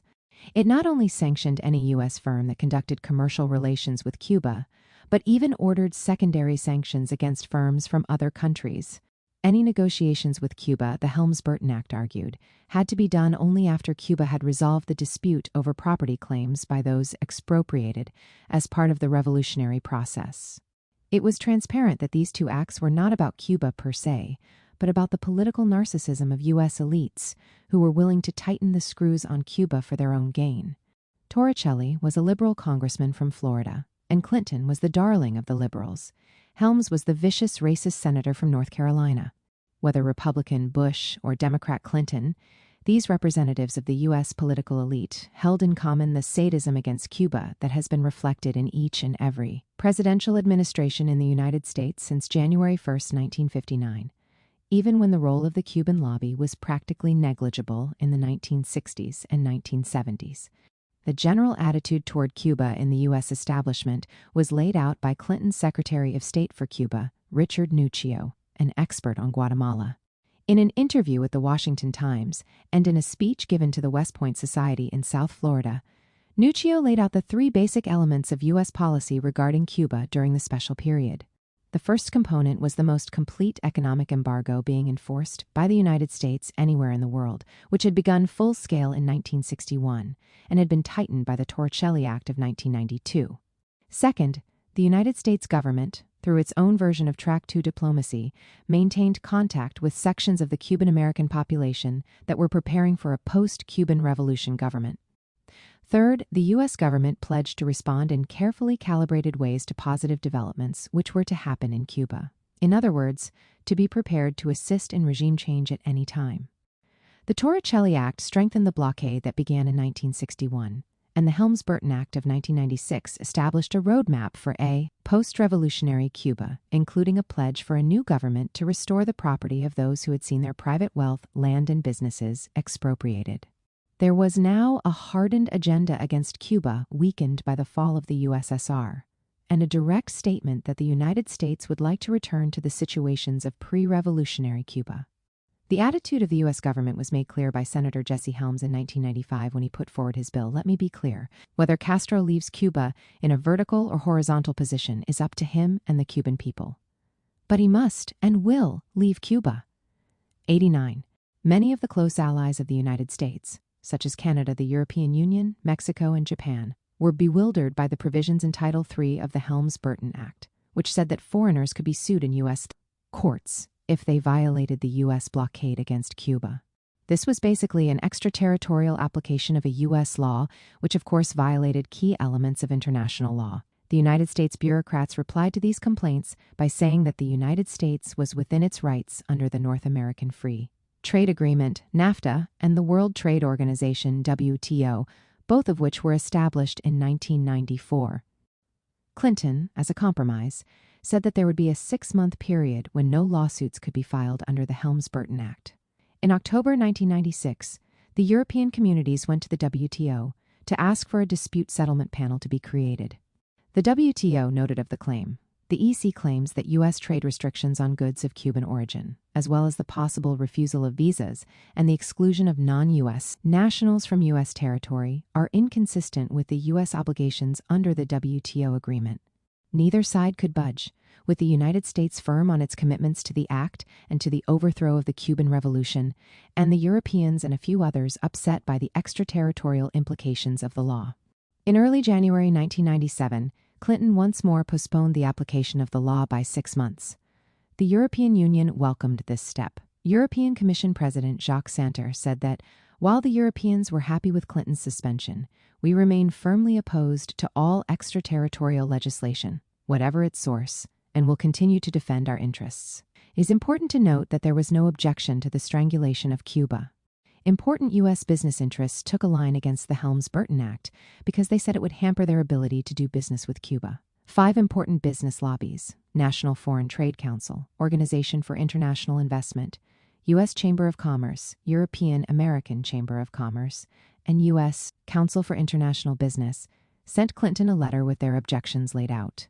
The United States' ability to benefit from the global economy is dependent on strong, stable, and reliable rules. We believe that these benefits are jeopardized by the enormous friction that will result if Title III is allowed to take effect. Some of our closest allies and most important trading partners are contemplating or have legislated countermeasures. U.S. firms will bear the brunt of these countermeasures. Many of our member companies had property in Cuba that was expropriated by the Castro regime. Yet many of these companies, constituting some of the largest certified claimants, do not believe that Title III brings them closer to a resolution of these claims. To the contrary, Title III complicates the prospect of recovery and threatens to deluge the federal judiciary with hundreds of thousands of lawsuits. These companies, Title III's intended beneficiaries, support our view that Title III should be suspended at this time. Finally, we believe that if Title III were to become effective, it would drive a wedge between the United States and our democratic allies that would significantly hinder any future multilateral efforts to encourage democracy in Cuba. The problem for the U.S. business community was that the Helms-Burton Act did not help their Cuban-American colleagues from making a claim to their lost property on the island, nor did they feel that the act would properly create the basis for regime change in Cuba. The goal of overthrowing the Cuban Revolution was not in dispute. What was disagreeable to this section of the business community was the strategy. Both Canada and Mexico, parties to NAFTA, to which the U.S. government appealed for fealty to the Helms-Burton Act, passed their own laws to show the absurdity of U.S. claims for restitution against Cuba. Canada's October 1996 law was comical. An act to amend the Foreign Extraterritorial Measures Act, Godfrey, Milliken Bill, which demanded recompense by descendants of loyalists who lost their property during the American Revolution of 1776. Mexico's October 1996 law, far more serious, was the Law of Protection of Commerce and Investments from Foreign Policies that contravene international law, which fines companies who obey another country's laws that could reduce Mexico's foreign investment or trade. These sorts of laws illustrated the frustration that many countries, even close U.S. allies such as Canada, felt with the insane U.S. policy toward Cuba. In 1992, the Cuban representative to the United Nations, Alcibiades Hidalgo Basulto, put forward a resolution in the General Assembly called Necessity of Ending the Economic, Commercial, and Financial Embargo Imposed by the United States of America on Cuba. Hidalgo Basulto said of the blockade that it was the most serious of the diverse forms of aggression that the United States has carried out against Cuba. In the prior 3 decades, he said, the blockade cost Cuba $30 billion. 59 countries voted for the resolution, including Brazil, Canada, France, Indonesia, Mexico, New Zealand, Spain, and Venezuela. 79 countries, including Britain and Germany, abstained, while only 3 voted against it: the United States, Israel, and Romania. Each year since 1992, except 2020, during the pandemic, the United Nations General Assembly has taken up this resolution, and each year the numbers of countries voting against the United States has increased. Over the past few years, the vote has been overwhelming. 2022, 185 against 2 opposed Israel and the U.S. 2021, 184 against 2 opposed Israel and the U.S. 2019, 187 the U.S. 2018, 189 against 2 opposed Israel and the U.S. 2017, 191 against 2 opposed Israel and the U.S. Out of 193 member states in the United Nations, almost all voted with Cuba against the blockade. These are landslide votes. The General Assembly vote is not legally binding. It is a moral statement. But what is extraordinary about the vote is that it shows the political isolation of the United States on this issue, joined only by Israel and once by Brazil when Bolsonaro was the president. In 2016, stunningly, the United States abstained from the vote along with Israel, largely as a way to signal the start of the normalization process. When President Obama started a conversation with Cuba about taking small steps on trade and tourism, but that abstention was unusual and singular. During the discussion of the motion in 2017, Bolivia's ambassador to the United Nations, Sasha Llorenti Solis, said that the illegal blockade was a clear example of the unilateral fashion in which the United States conducts itself in the world. He said that the United States sought to teach lessons about democracy and human rights, while it promotes torture and maintains clandestine jails. They want us to believe that they are exceptional, Llorenti said, but they are only exceptional in their prideful acts and their constant rejection of and flagrant disrespect for international law. This was the overall attitude in the General Assembly in 2017. And there was more agitation due to the stance taken by President Donald Trump against Cuba, calling it part of an axis of evil with Nicaragua and Venezuela, and vowing to overthrow the governments in all 3 countries. During the discussion of the 2022 vote, Cuba's Minister for Foreign Affairs, Bruno Rodriguez Parrilla, who was one when the revolution occurred, said that 80% of Cuba's population was born under the blockade. In 2019, President Trump supported a policy to overthrow the governments of Cuba, Nicaragua, and Venezuela that included tightening the blockade on Cuba, as well as a maximum pressure campaign against both Nicaragua and Venezuela. When the U.S. government escalated the blockade in 2019, Rodriguez Parrilla said, The economic damages amounted to $154.22 billion. Both the Torricelli Act of 1992 and the Helms-Burton Act of 1996 were the prelude to far more sadistic policies enacted by the Trump administration and continued without change by the Biden administration. Designed to overthrow the Cuban Revolution during the special period, these policies outlasted that era. From 2003 to 2004, for instance, the administration of President George W. Bush limited contacts between Cuban Americans and their families in Cuba and reduced the amount of money that could be remitted. It hampered agricultural trade, which had been growing, set up a commission for assistance to a free Cuba, dispersed more funds for regime change, and drafted a transition plan from the Cuban Revolution to a Cuba integrated into the neo-colonial world system, with a neoliberal policy framework for the island itself. But there is something important to note here. When Cuba is at its weakest, such as during the special period, the United States tightens its policy framework with Cuba. The word humanitarianism, used with great flourish from the Clinton administration onward, meant nothing in the context of U.S. policy toward Cuba. It was merely another word weaponized to hurt the Cuban people. It was precisely this misuse of the term humanitarianism that set in motion Fidel Castro's immense battle of ideas. Great speeches made by him at the Environment Conference in Rio and at the Racism Conference in Durban, which made the case that the word human had been emptied of content and that the forces of good in the world had to fight to revive its original meaning. Cuba's global response. What was most interesting about the Cuban response to its special period was that it did not minimize its international policy and retreat inward.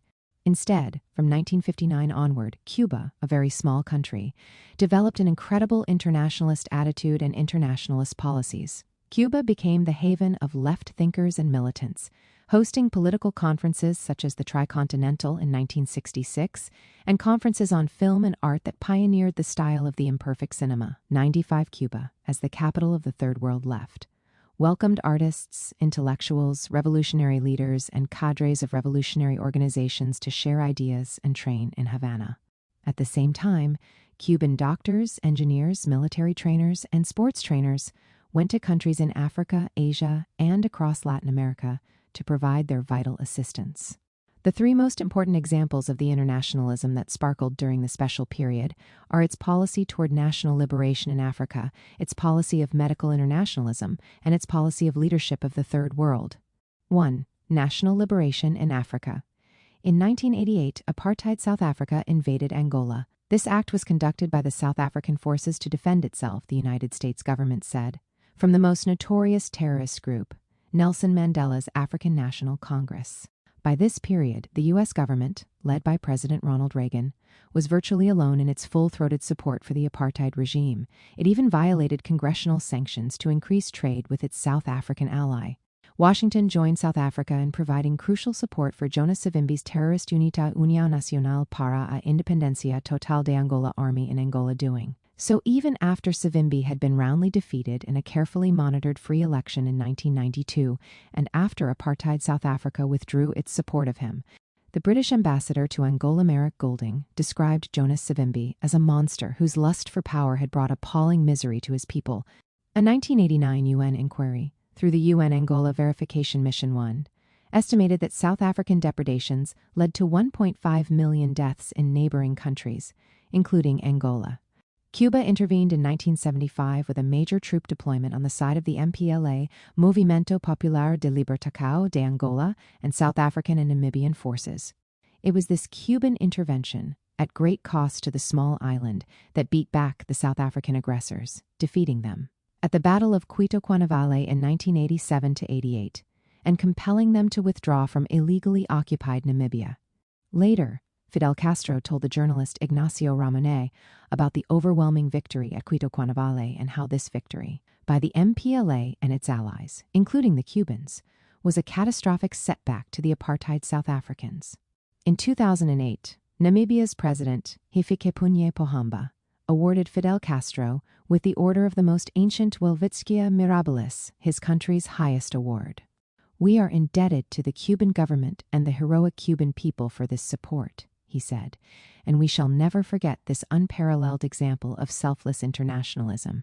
Cuba played a fundamental role in the liberation of Africa. Castro sent Cuban forces to Angola because they knew exactly how important that struggle was to the broader fight. That it was black soldiers defeating the white god. Well, that was a sociological blow of great significance and a great encouragement to the liberation forces.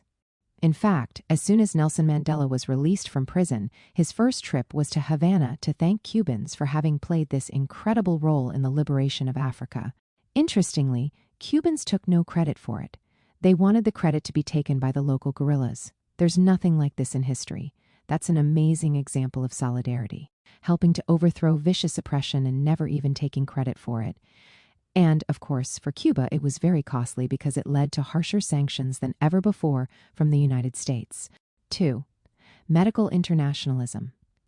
In 1960, the young Cuban Revolution sent a team of medical workers to assist in the aftermath of the Valdivia earthquake in Chile. It was the start of a monumental process of sending medical teams to crisis zones, such as after catastrophic earthquakes and epidemics, and into war zones. In 1998, in the midst of the special period, Cuba established the Escuela Latinoamericana de Medicina (ELAM), the medical school of Latin America, where tens of thousands of students came from across the region, including the United States, to train as primary healthcare physicians in line with the 1978 World Health Organization's Declaration of Alma-Ata. 7 years later, in 2005, Fidel Castro brought Cuba's medical volunteers together and formed them into the Contingente Internacional de Médicos Especializados en Situaciones de Desastre. Y. Graves epidemics, also called the Henry Reeve Brigade, after a U.S. soldier who joined the Cuban fight for freedom and was killed in Yaguaramas, Cuba in 1876. This brigade has traveled across the world to more than 50 countries, including providing crucial support in COVID-19 hot wards during the pandemic. The United States government, embarrassed by the immense support given to Cuba for its selfless internationalism, argued against the facts that Cuba trafficked doctors for gain. The pressure from the United States was so great that the UN Human Rights Council opened an investigation, putting Urmila Bula, Special Rapporteur on Contemporary Forms of Slavery, and Maria Grazia Giammarinaro, Special Rapporteur on Trafficking in Persons, on the case. Of course, they found nothing because there was nothing to find. The Cuban doctors went around the world to heal because they have developed an enormous sense of internationalism in their practice. When U.S. Secretary of State Mike Pompeo asked host countries to end contractual agreements with the Castro regime in early 2020, Brazil, Bolivia, and Ecuador, all countries at that time with right-wing governments, expelled the Cuban doctors. This was a catastrophic decision as the pandemic unfolded, leading in Brazil to excess mortality far greater than in other countries in the region. After left-leaning governments returned in Bolivia and in Brazil, so did the Cuban doctors.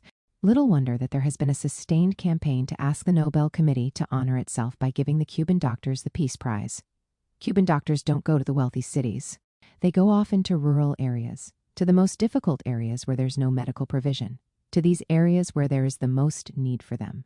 The domestic medical professionals in many of these countries do not want to go there, so they often resent and sometimes admire the Cuban doctors. I've seen that firsthand. The Cuban doctors working hard to establish rural healthcare in very poor countries. The United States has tried hard to prevent this. 3. Cuban leadership in the Third World. In 1992, Castro went to the UN Conference on Environment and Development in Rio de Janeiro and, as he often did, helped stiffen the weak backbone of the developing countries.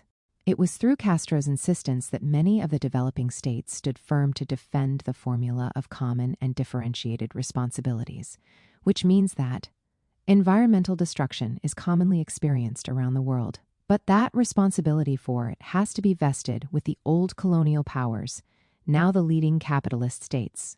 His speech at Rio began in an epic Fidel style. An important biological species is at risk of disappearing due to the rapid and progressive liquidation of its natural living conditions. Man, Fidel's answer to the crisis was that we work to make human life more rational. This meant taking the following steps: apply a fair international economic order, use all the science necessary for sustained development without pollution, pay the ecological debt and not the foreign debt. Hunger disappears and not man. When the supposed threats of communism have disappeared and there are no longer any pretexts for cold wars, arms races, and military spending, what is it that prevents immediately devoting those resources to promoting the development of the Third World and combating the threat of ecological destruction of the planet? This vision by Fidel would be taken by Cuban officials from one international platform to another, with Cuba building on its leadership of the non-aligned movement and in the G77. When many world leaders seemed to have given up before the all-powerful United States and accepted that the unipolar moment was permanent, the Cubans resisted, and their resistance gave others strength. Despite the perils posed during this special period, the Cuban Revolution did not buckle. Castro, representing that revolution, provided leadership where leadership in the global South was sorely lacking. At the World Conference Against Racism in Durban, South Africa, in August 2001, Castro was the only world leader that we watched get a standing ovation in both the governmental and non-governmental assemblies. His moral conviction was greatly appreciated at a time of weakness. In 2000, the special period formally ended. One of the factors that allowed the Cubans to draw down the flag of distress was that new developments in Latin America changed the balance of forces. The election victory of Hugo Chavez in Venezuela in 1998 began an electoral process that swept through Argentina, Brazil, Uruguay, Bolivia, Honduras, Ecuador, Nicaragua, and Paraguay. It helped Latin America in this decade that the United States had become embroiled in the intractable war on terror. In the midst of those wars of mass distraction, Latin America declared its independence from the Monroe Doctrine. These new governments created platforms, such as the 2004 Bolivarian Alliance of the Americas ALBA and the 2010 Community of Latin American and Caribbean States CELAC, that denied a role for the United States in the region. A burst of Venezuelan investment and cut-price oil extended the life of the Cuban economy. In December 1994, 4 years before he won the election in Venezuela, Chavez spoke at the University of Havana alongside Fidel, the first time they had met. "Cuba is a bastion of Latin American dignity," Chavez said. "So as such we have to look at it, as such we have to follow it, as such we have to feed it." Cuba, in other words, was both model and inspiration. But the Cuban Revolution also needed to be sustained for the sake of a revolutionary project for the hemisphere. The closeness of Cuba and Venezuela, and later some of the other countries through the ALBA platform, not only provided support for the Cuban economy, which started to grow above 10% per year, but also allowed the message of the Cuban Revolution to be amplified across the world through these new developments, this pink tide, as it was called, madman theory. In 1995, under the leadership of President Clinton, the U.S. Strategic Command STRATCOM drafted a strange text, little remarked upon at that time, called Essentials of Post to Cold War Deterrence. The old deterrence policy required a bipolar world, the Soviets on one side, the United States on the other. In this bipolar world, both actors were seen as rational, and stability could be imagined if each side understood that the other could destroy it if anyone decided to act recklessly. That was the basic outlook of Cold War deterrence. But with the Soviet Union no longer in place, what kind of deterrence would be possible? Or would deterrence be necessary when only one power, the United States, had the capacity to destroy the world? The STRATCOM document is one of the most horrifying documents we have ever read. I wrote about this document. You can find commentary on it in my books, but nowhere else. Effectively, it says that the United States must adopt a national persona of irrationality and vindictiveness, because that will terrify our enemies. We must continue to make nuclear weapons and to cast a shadow over other countries that will think we are so irrational and vindictive that we must just act out of rage. This is the official madman theory policy. It is not something that you'll read in any official biography of a president. I've been screaming about this from the depth of my lungs for 30 years. Every self-respecting U.S. president must have a doctrine. The Clinton doctrine was encapsulated in the slogan, multilateral when we can, unilateral when we must. The phrase, when we must, was clarified by the use of the word exerting in the December 1999 National Security Strategy for a New Century. By exerting our leadership abroad, we have deterred aggression, fostered the resolution of conflicts, enhanced regional cooperation, strengthened democracies, stopped human rights abuses, opened foreign markets, and tackled global problems such as preventing the spread of weapons of mass destruction, protected the environment, and combated international corruption. Essentials of Post-Cold War Deterrence was issued by STRATCOM in 1995, well after the Soviet Union had collapsed, and as Clinton extended President George H.W. Bush's program of expanding NATO to the east in violation of promises made to Soviet Premier Mikhail Gorbachev, with reverberations to the present. U.S. Secretary of State James Baker and Soviet Foreign Minister Eduard Shevardnadze signed an agreement at the time of the unification of Germany in 1990. There would, of course, have to be ironclad guarantees that NATO's jurisdiction or forces would not move eastward, and this would have to be done in a manner that would satisfy Germany's neighbors to the east. We understand the need for assurances to the countries in the east. If we maintain a presence in a Germany that is a part of NATO, there would be no extension of NATO's jurisdiction for forces of NATO 1 inch to the east. The Stratcom study was concerned with the role of nuclear weapons in the post-Cold War era, a central conclusion, that the United States must maintain the right to launch a first strike, even against non-nuclear states. Furthermore, nuclear weapons must always be at the ready because they cast a shadow over any crisis or conflict. These nuclear weapons, that is, were constantly being used, just as you're using a gun if you aim but don't fire one while robbing a store, a point that the late Daniel Ellsberg repeatedly stressed. Stratcom went on to advise that planners should not be too rational about determining what the opponent values the most. Everything should simply be targeted. It hurts to portray ourselves as too fully rational and cool-headed. That the U.S. may become irrational and vindictive if its vital interests are attacked should be a part of the national persona we project. It is beneficial for our strategic posture if some elements may appear to be potentially out of control, thus posing a constant threat of nuclear attack. A severe violation of the UN Charter, if anyone cares. All of Chapter 7 of the Charter would scream in indignation if the Charter could only scream. In other words, the United States, in this unipolar landscape, must act as the madman. Everything means the opposite of what it says. Deterrence means that the U.S. offensive stance should primarily be based on nuclear weapons because they're so destructive and terrifying. And furthermore, just the possession of massive nuclear forces casts a shadow over any international conflict. People are frightened of the United States because Washington has this overwhelming force. The United States cultivates this national persona of irrationality with forces out of control, so that it can really terrify everybody and get what it wants.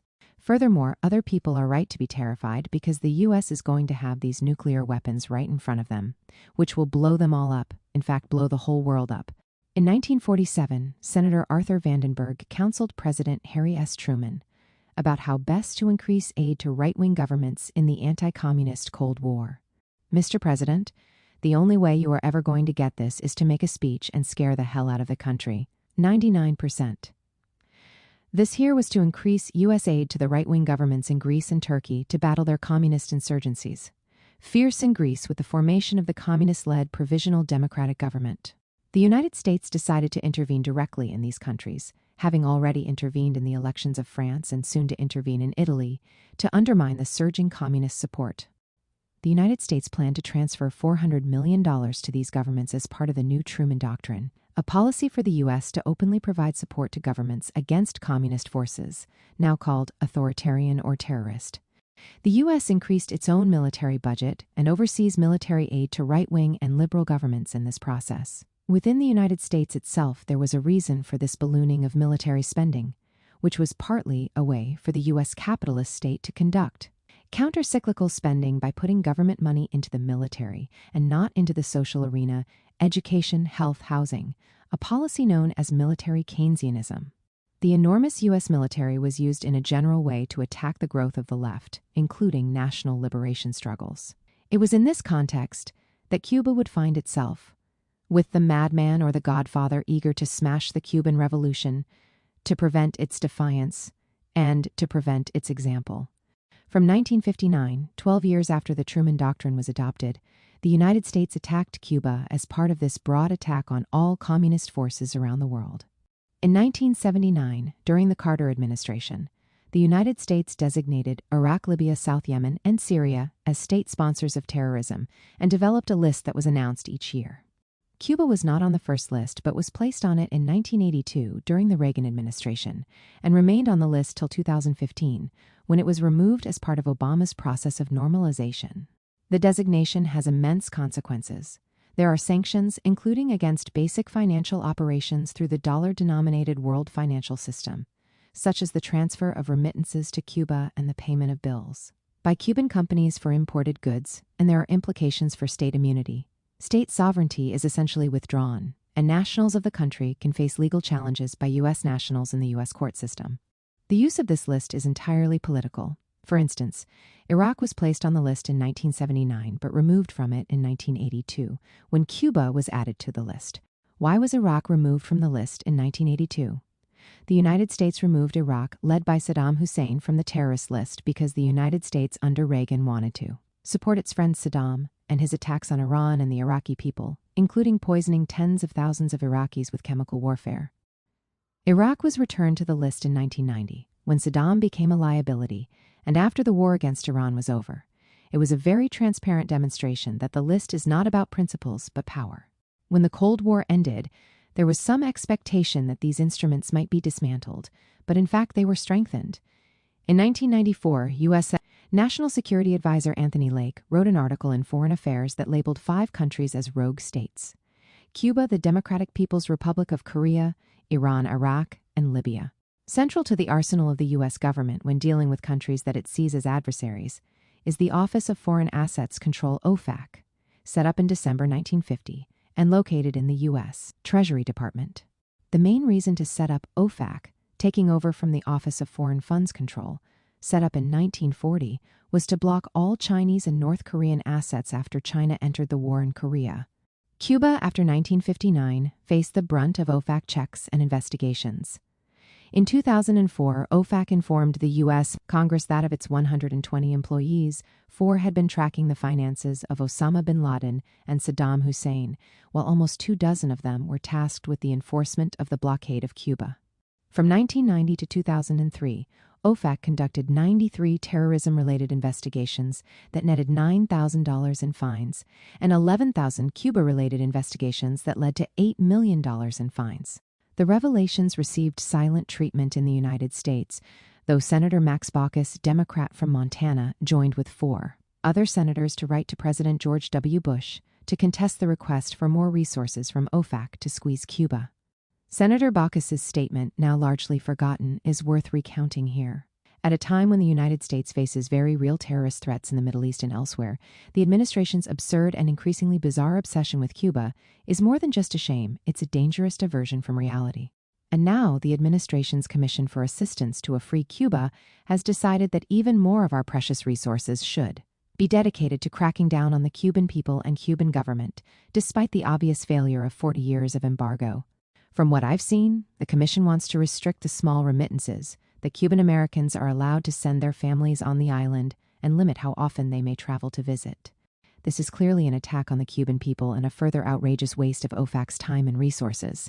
I think this commission is a sham, and I urge the president to rethink his support of the commission's proposals. But the bizarre obsession was not necessarily a dangerous diversion from reality, if the entire point of the U.S. government was to ensure that no power, neither big nor small, felt that it could defy the United States. If the goal is to prevent defiance, then the OFAC investigations, the placement on the U.S. state sponsors of terrorism list, and the financing of counter-revolutionary terrorist groups, including at one time the forces that became al-Qaeda, were rational, but rational only in a madman type of way. Normalization. Months after the Cuban Revolution, the United States and its allies in Latin America worked hard to isolate Cuba. The U.S. began a formal blockade of Cuba in January 1961, and in January 1962, Cuba was expelled from the Organization of American States. At no point in its post-1959 history did Cuba resist opening channels to the United States and finding ways to normalize diplomacy.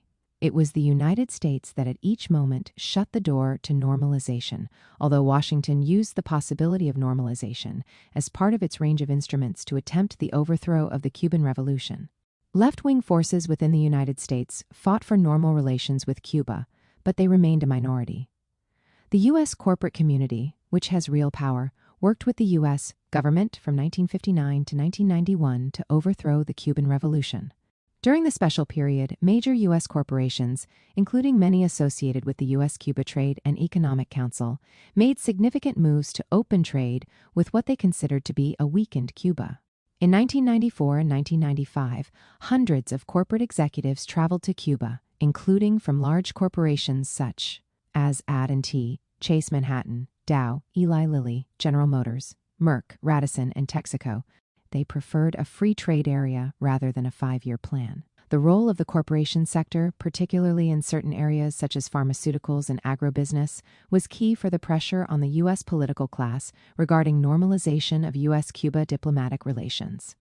U.S. politics is confounded by an accordion effect, with the Republicans and Democrats going back and forth over the decades with a similar orientation toward the world but with different strategies and different moods. On Cuba, in the early years, there was almost no difference between the Republicans, Eisenhower, Nixon, Ford, Reagan, George H.W. Bush, George W. Bush, and the Democrats, Kennedy, Johnson, Carter, Clinton. Each of these presidents, despite their overall attitude to the world, were committed to the overthrow of the Cuban Revolution using all the instruments available to the U.S. government. Things seemed to change a little during the Clinton administration, when Clinton seemed to do a dance between the Cuban-American hard right and the government in Cuba. But in sum, Clinton's approach, with the Helms-Burton Act of 1996 as the pendant, was no different than the Kennedy approach of invasions and economic war. George W. Bush began his term as president with little interest in Cuba, although his administration reflexively lifted restrictions on travel to Cuba. Before long, the global war on terror eclipsed all else, and the only point of interest with Cuba was the U.S. base at Guantanamo Bay. In 2003, Bush set up the Commission for Assistance to a Free Cuba, which could very well have been a holdover from the Reagan administration. The commission followed the Helms-Burton Act, releasing a 500-page report that specifically sought to prevent the Cuban Revolution from surviving after. Fidel Castro, with the creation of a new transition coordinator in the State Department to monitor Cuban compliance with the new rules set out in the report. Obama appeared on the scene with promises to change the temperature of U.S. foreign policy, although very quickly his commitment to the status quo and his skill at Clinton's form of triangulation put an end to those promises. At the Summit of the Americas at Port of Spain, Trinidad and Tobago in April 2009, months after taking office, Obama said, "The United States seeks a new beginning with Cuba." This statement came a day after Cuba's Raúl Castro said that his government was willing to talk about anything and everything, an open hand gesture that would normally have been dismissed. Debates in Washington, and Obama's own ability to say things and do the opposite, stalled any progress on U.S.-Cuban relations. Obama returned to the theme in 2013, at a fundraising event in the home of CANF's Jorge Mas Santos in Miami. Keep in mind that when Castro came to power, Obama said, "I was just born." He was born in 1961.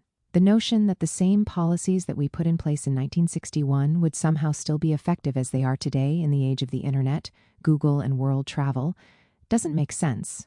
105 pressure from the business community was paramount in the Obama White House on this issue. And despite the backing of people like Jorge Mas Santos to effect some changes, Obama faced serious intractable forces in Congress and among sections of the Cuban-American right. On December 17, 2014, Obama announced the normalization policy, which opened the door to a new kind of relationship with Cuba. Rather than pursue the policy of suffocation for regime change, the Obama administration said quite forthrightly that it would like to try the weapon of consumerism and the values of capitalism to erode the Cuban Revolution. But the real driver behind this policy were the quite forceful needs of the U.S. business community. As Obama said when he announced the new policy in 2014, "I believe that American businesses should not be put at a disadvantage and that increased commerce is good for Americans and for Cubans. So, we will facilitate authorized transactions between the United States and Cuba. U.S. financial institutions will be allowed to open accounts at Cuban financial institutions, and it will be easier for U.S. exporters to sell goods in Cuba." Sections of the U.S. business community had complained about the advantages delivered to Canadian, European, and Latin American companies for access to the Cuban market. They lobbied for entry into Cuba's high-end pharmaceutical industry, for instance. Obama's reforms allowed a range of firms, such as Airbnb and Verizon, to begin to operate in the Cuban market to provide services to both tourists and Cubans.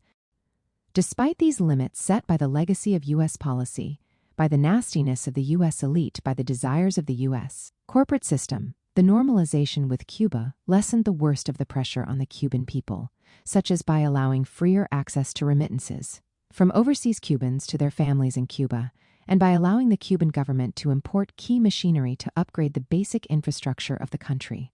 Indeed, in his announcement, Obama instructed Secretary of State John Kerry to investigate Cuba's place since 1982 on the U.S. State Sponsors of Terrorism list, a notification with terrible adverse consequences. In May 2015, Obama removed Cuba from the list.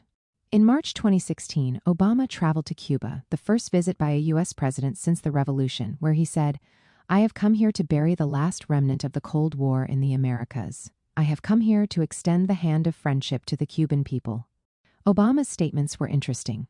He said he wanted to bring democracy to Cuba by peaceful means, by normalizing relations. In the back of his mind, he was thinking about a color revolution to induce Cubans to become obsessed with consumption of U.S. goods and services.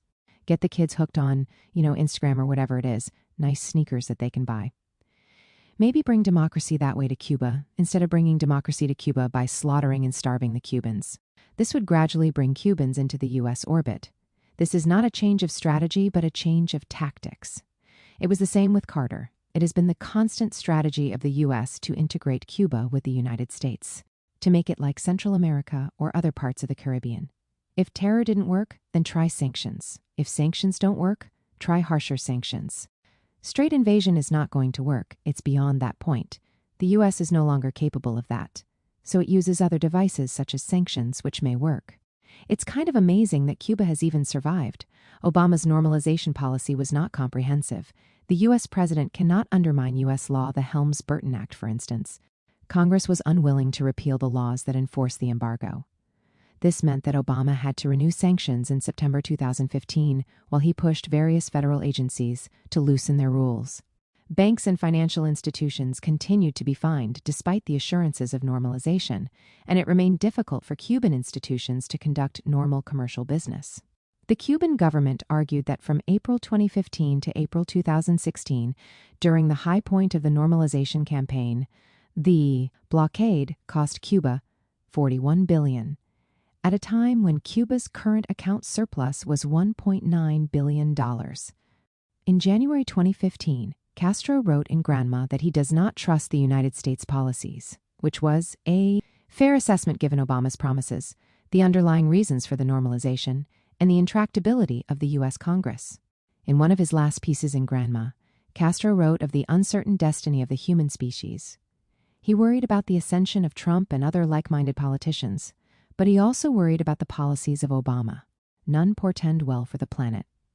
Trump and Obama might appear different, Castro suggested, but they are united in their fealty to the United States, the most powerful imperialist country that has ever existed. Both Trump and Obama, wrote the old revolutionary on his deathbed, will have to be given a medal of clay. The earth cannot afford to give them anything else. They have already laid claim to everything, the tale of two islands.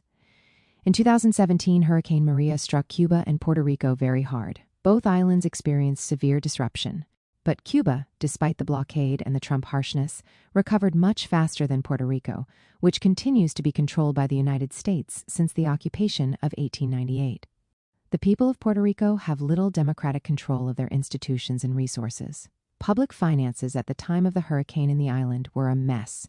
The island overwhelmed by $120 billion in debt and pension liabilities. Payment of these debts is constitutionally mandated, with debt servicing draining the state government of the ability to move an agenda to benefit the just over 3 million Puerto Ricans. Half the population could not find work before the hurricane struck, with public facilities killed off as the local government throttled them of funds. No wonder, then, that protests across the island had become a normal feature of life before Hurricane Maria. One area of concern had been Puerto Rico's electricity grid. A shocking 98% of its electricity comes from fossil fuels. Without any local oil, gas, or coal, Puerto Rico receives its fuel by ship, the people buying electricity at rates higher than paid for on the U.S. mainland. The imported fossil fuels and a centralized electricity grid left the island vulnerable to the shock of the hurricane. The grid collapsed in the hurricane, and electricity was unavailable for years. Desire to privatize the electricity company is at the top of the list of desires by the U.S. government. Naomi Klein's concept of disaster capitalism is made for this situation. As a disaster strikes, money is to be made by the oligarchy on the disaster, both on the defaulted bonds and on the privatization of public resources. Whatever relief was provided for the Puerto Rican people came from small-scale community organizations such as Casa Pueblo, Ajuntas, Dalma, Caragena's Agriculture in Harmony with the Environment Project, or COVIS, the Mutual Aid Project Mariana, and Organización Boricua. Cuba, like Puerto Rico, was struck hard by hurricanes Irma and Maria, but the situation there was utterly different. When a hurricane comes, Cuba prepares by moving its vulnerable population to safety and by detaching its already decentralized power system. The devastation is managed and the recovery is as swift as possible. It should startle the reader that even though Cuba was hit by the same hurricane, it offered to send medical personnel and electrical workers to help the people of Puerto Rico, as it had offered help to the people of New Orleans after the 2005 Hurricane Katrina, a storm that also struck Cuba with equal velocity. Cuba's people are organized into voluntary units, and its infrastructure is decentralized to mirror the decentralization of governance on the island. Pushed by the blockade and by a deep interest in sections of the Cuban Communist Party in ecological socialism, the Cubans held an ecological conference. In 1980, created the National Commission for the Protection of the Environment and the Preservation of Natural Resources, and passed Law No. 31 in 1981 to protect the environment. It was in this context that Fidel Castro made the comment at the 1992 UN Rio Conference on Environment and Development, "Tomorrow will be too late to do what we should have done a long time ago." Cuba offers a window into countrywide projects based on the principles of agroecology: urban farming with biopesticides, farmers' cooperatives, ban on the construction of homes in coastal areas, and integrated neighborhood transformation workshops (TTIB) that bring together neighbors who have a range of skills to solve problems for their own localities. There are limits placed by the embargo and by history. Reliance upon fossil fuels is one, while reliance upon food imports is another. But in terms of the energy grid, after Hurricane Katrina, Cuba reformed its entire system, phasing out incandescent bulbs and breaking up the energy grid. Cuba plans to have a quarter of its energy needs from renewable sources and hopes to deepen its use of renewable energy in the years to come. But the blockade does not permit Cuba to collaborate with the best technology firms or to import needed inputs to fix the problems in its electrical system. In August 2022, the Cuban energy grip showed major signs of stress, with power cuts becoming part of normal life on the island. People in some provinces experienced 8 hours of cuts. The explosion at the Matanzas oil storage facility left Cuba without fuel and led to the deaths of 5 firefighters. Mexico and Venezuela immediately dispatched firefighters and firefighting equipment to Cuba, but the United States government offered only technical advice by telephone. Hurricane Ian hit Cuba just after this, destroying 50,000 homes and 8,500 hectares of cropland in Pinar del Rio. Cuba has developed a very effective system of dealing with the hurricanes that routinely strike the island, as they strike most of the Caribbean and the U.S. coastline. But this system is struggling to survive the lack of access to machinery and new technology. The U.S. has used its blockade not only to prevent relief for Cubans after the hurricanes, as Carter did, even though he provided U.S. aid to other islands, but also to use the damage done by hurricanes to hurt Cuba more. Meanwhile, after Hurricane Katrina in 2005, Fidel Castro offered to send Cuban emergency personnel to New Orleans. The Cuban detachment was at Havana Airport ready to go. The Bush administration rejected it. It would make the U.S. look bad. There's destruction from a hurricane. The U.S. uses it to squeeze Cuba, while Cuba offers to send medical personnel to help Americans. You decide which is the better approach. In Puerto Rico, there is a group that call themselves the Portopians. They are libertarian, anti-socialist capitalists who want to turn Puerto Rico into their own little paradise. Their vision for Puerto Rico resembles Cuba under the control of the U.S. mafia. Their utopia is Cuba circa 1958. These Portopians are very much like the Cuban Americans and their right-wing friends who fantasize about a post-revolutionary Cuba that will allow them to exploit the Cuban people and the country's resources for their own narrow private gain. If these Cuban utopians, like the Portopians, get their way, the Cuban people will experience the kind of despair experienced by the Puerto Ricans after Hurricane Maria, state sponsor of peace. It was clear that Donald Trump was going to undo the overall policy opening by Obama regarding Cuba. Just a few weeks after his election, Trump tweeted, "If Cuba is unwilling to make a better deal for the Cuban people, the Cuban American people, and the United States as a whole," it was clear that Trump meant business. He brought Mauricio Claver Carrón onto his transition team for the Treasury Department. Claver Carrón, who ran the Cuban Democracy Advocates, a right-wing advocacy group in Washington, wrote in the Miami Herald that there's no longer any rational strategy behind President Obama's Cuba policy. 107 a few months into his presidency, Trump reversed many of Obama's actions regarding Cuba and pushed hard for regime change in the service of free enterprise. 108 over the course of the next few years, Trump unraveled the normalization, banning private travel to Cuba, with a few exceptions and tightening the financial restrictions, including 243 new sanctions. From the sewers of the national security apparatus, Trump resurrected John Bolton as the national security advisor. In George W. Bush's administration, Bolton had coined the phrase axis of evil in 2002 to include Iran, Iraq, and North Korea. Now, in Trump's coterie, with eyes fixed on Latin America, Bolton gave a speech at Miami's Freedom Tower on November 1, 2018, where he unveiled the phrase Troika of Tyranny to refer to Cuba, Nicaragua, and Venezuela. The United States, Bolton said, will no longer appease dictators and despots near our shores. This was effectively an act of war against these three countries, in the same way as Bolton's other trinity, axis of evil, was an act of war to extend the global war on terror. During the same speech, Bolton welcomed the election of Jair Bolsonaro in Brazil, a like-minded person. With this attitude, the Trump administration not only began to tighten the sanctions regime against these three countries, but it also edged the United States to open war against them. The Trump attack on Cuba had very deep repercussions for Cuban families inside and outside Cuba. Western Union had played an important intermediary role to transmit remittances. In November 2020, Western Union suspended delivery of remittances and closed 407 offices on the island. This closure meant that people could not provide basic income support to their families on the island. More than half of the Cuban people had come to rely upon some kind of remittance as their main source of direct income. About 700,000 Cuban migrants, out of the estimated total of 2.3 million migrants, send remittances home on a regular basis. During the Obama administration, the Cuban government welcomed representatives of the Colombian government and the negotiators for the Revolutionary Armed Forces FARC of the two sides came to Havana to bridge their differences and try to make peace. UN Secretary General Ban Ki-moon went to Havana for the signing ceremony, where both sides agreed to a ceasefire.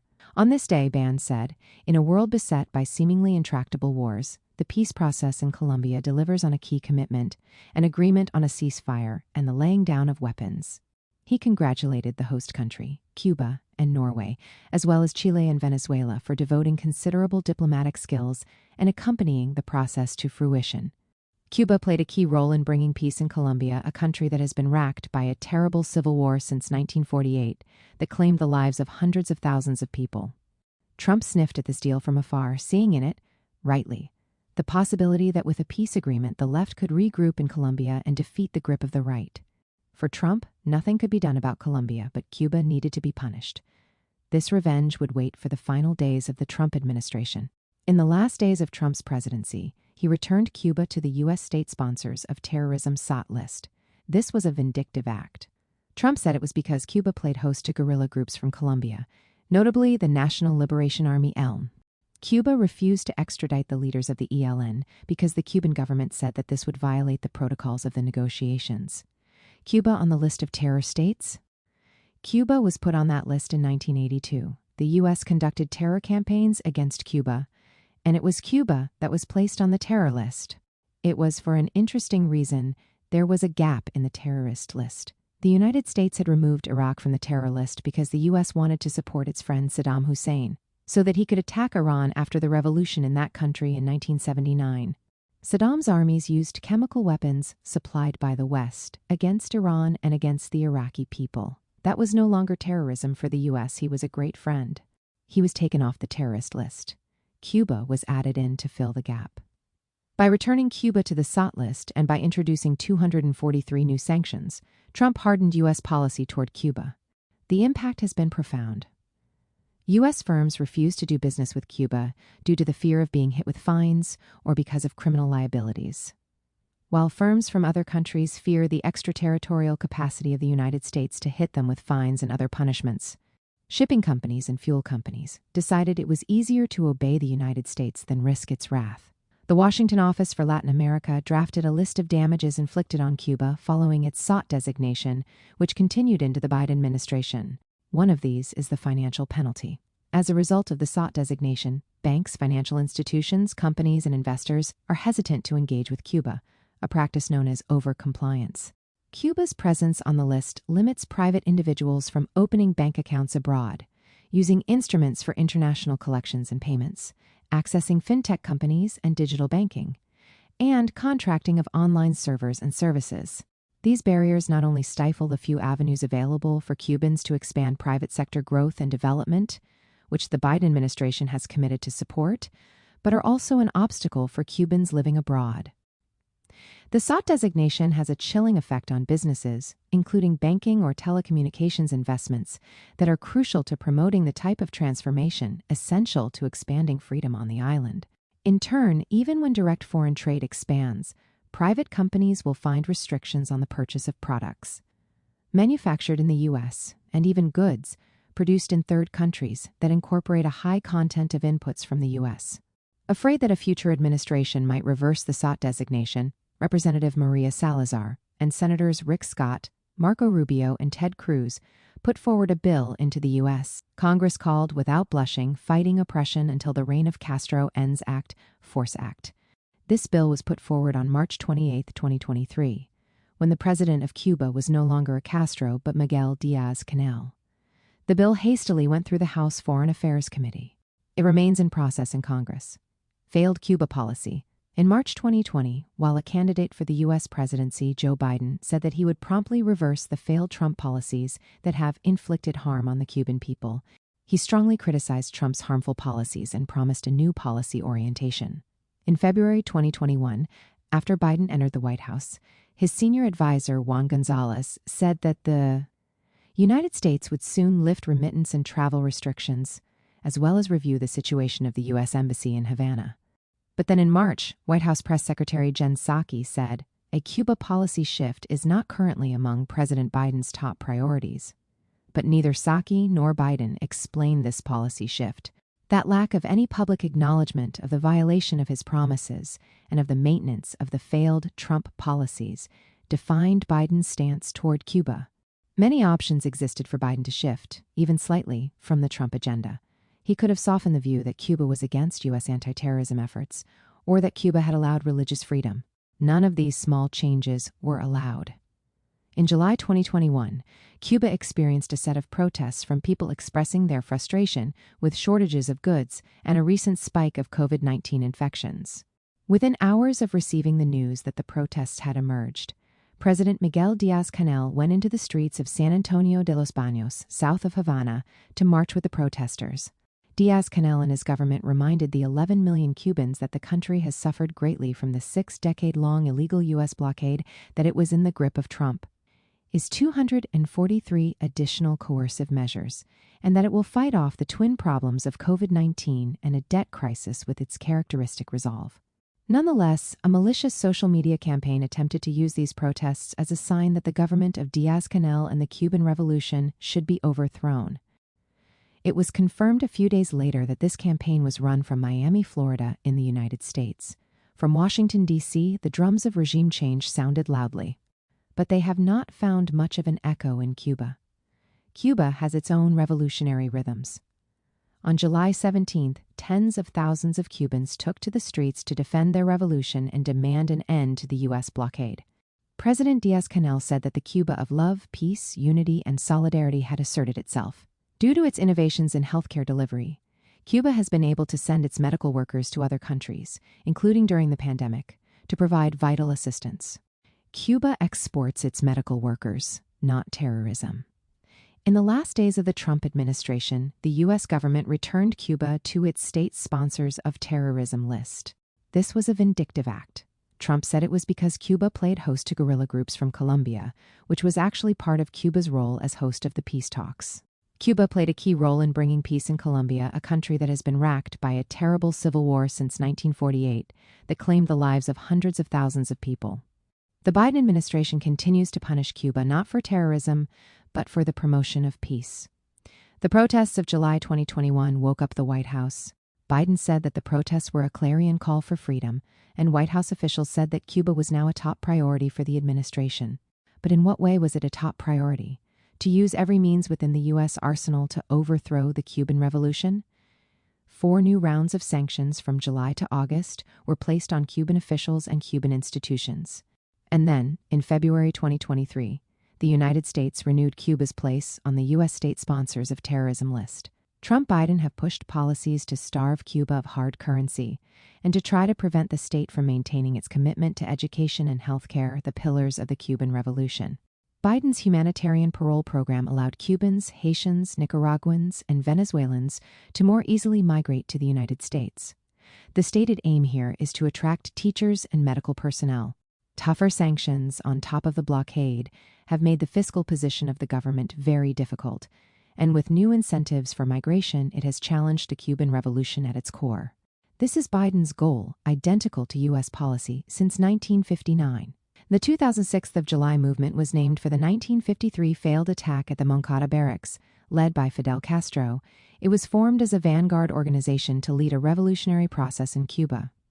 He was nicknamed General Thompson for his troops' use of the Thompson submachine gun in the June 1957 massacre in the capital cities Bel Air, La Saline, and St. Martin neighborhoods. Afterward, Cuba is not alone. Occasionally the people can break through.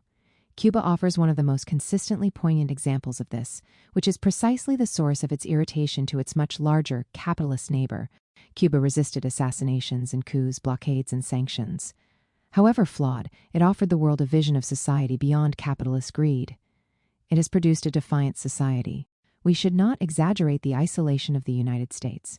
It remains the country with the largest military force. It continues to dominate the channels for information. However, the U.S. wars in Iraq, Afghanistan, and Libya show us that the United States might be able to destroy countries, but it cannot rule them. Where the United States does have an overwhelming advantage is in the battle of ideas. It is here that U.S. private companies dominate the hardware of communications. Companies such as Facebook, Google, and Twitter, as well as Zoom. It is here that U.S. media houses set the narrative for how to understand world events. Houses such as CNN, the New York Times, Reuters, and the Associated Press. The process of manufacturing consent, which Noam first articulated many decades ago, still unfolds in the present. The Cuban people face a great challenge in terms of how to put forward a view of their own process, their struggle to maintain the primacy of social life above money. Imperialism's philosophy of dispossession, as Castro called it, is a philosophical attitude to the world that seeks to plunder both humanity and nature for private gain. A remarkable part of this story has been the resilience of the Cuban people, their ability to push back against the plunder. But it has to be acknowledged that the Cuban Revolution has been damaged by the wrath of the Godfather. Despite annual condemnation of the blockade by the world's nations, nothing seems to shift. When I went to Cuba, I traveled around freely with a Canadian colleague who lived in Havana. We talked to people in different places. In health clinics, we spoke to doctors. At a senior center, we talked to retirees. We saw the modest gardens where people were growing food for their families. We went to the Martin Luther King Center to meet the people who work there to promote forms of social justice, including Reverend Raul Suarez. I found Havana to be a well-ordered city, where people were carrying out their activities, and of course struggling under difficult circumstances. But we didn't see police standing around, didn't see the forces of repression everywhere. This was different from my experience in other places in the Third World, such as Colombia and Haiti, or in refugee camps in Laos or Lebanon, where people feel like they are under bitter attack, barely surviving. I didn't sense that in Cuba. People seemed to be in tough circumstances, but nonetheless with light in their eyes, not fear and desolation. That's what is pretty amazing. You can't compare the attitude of people in Cuba and in Haiti. Cuba seemed hopeful, Haiti was in desolation.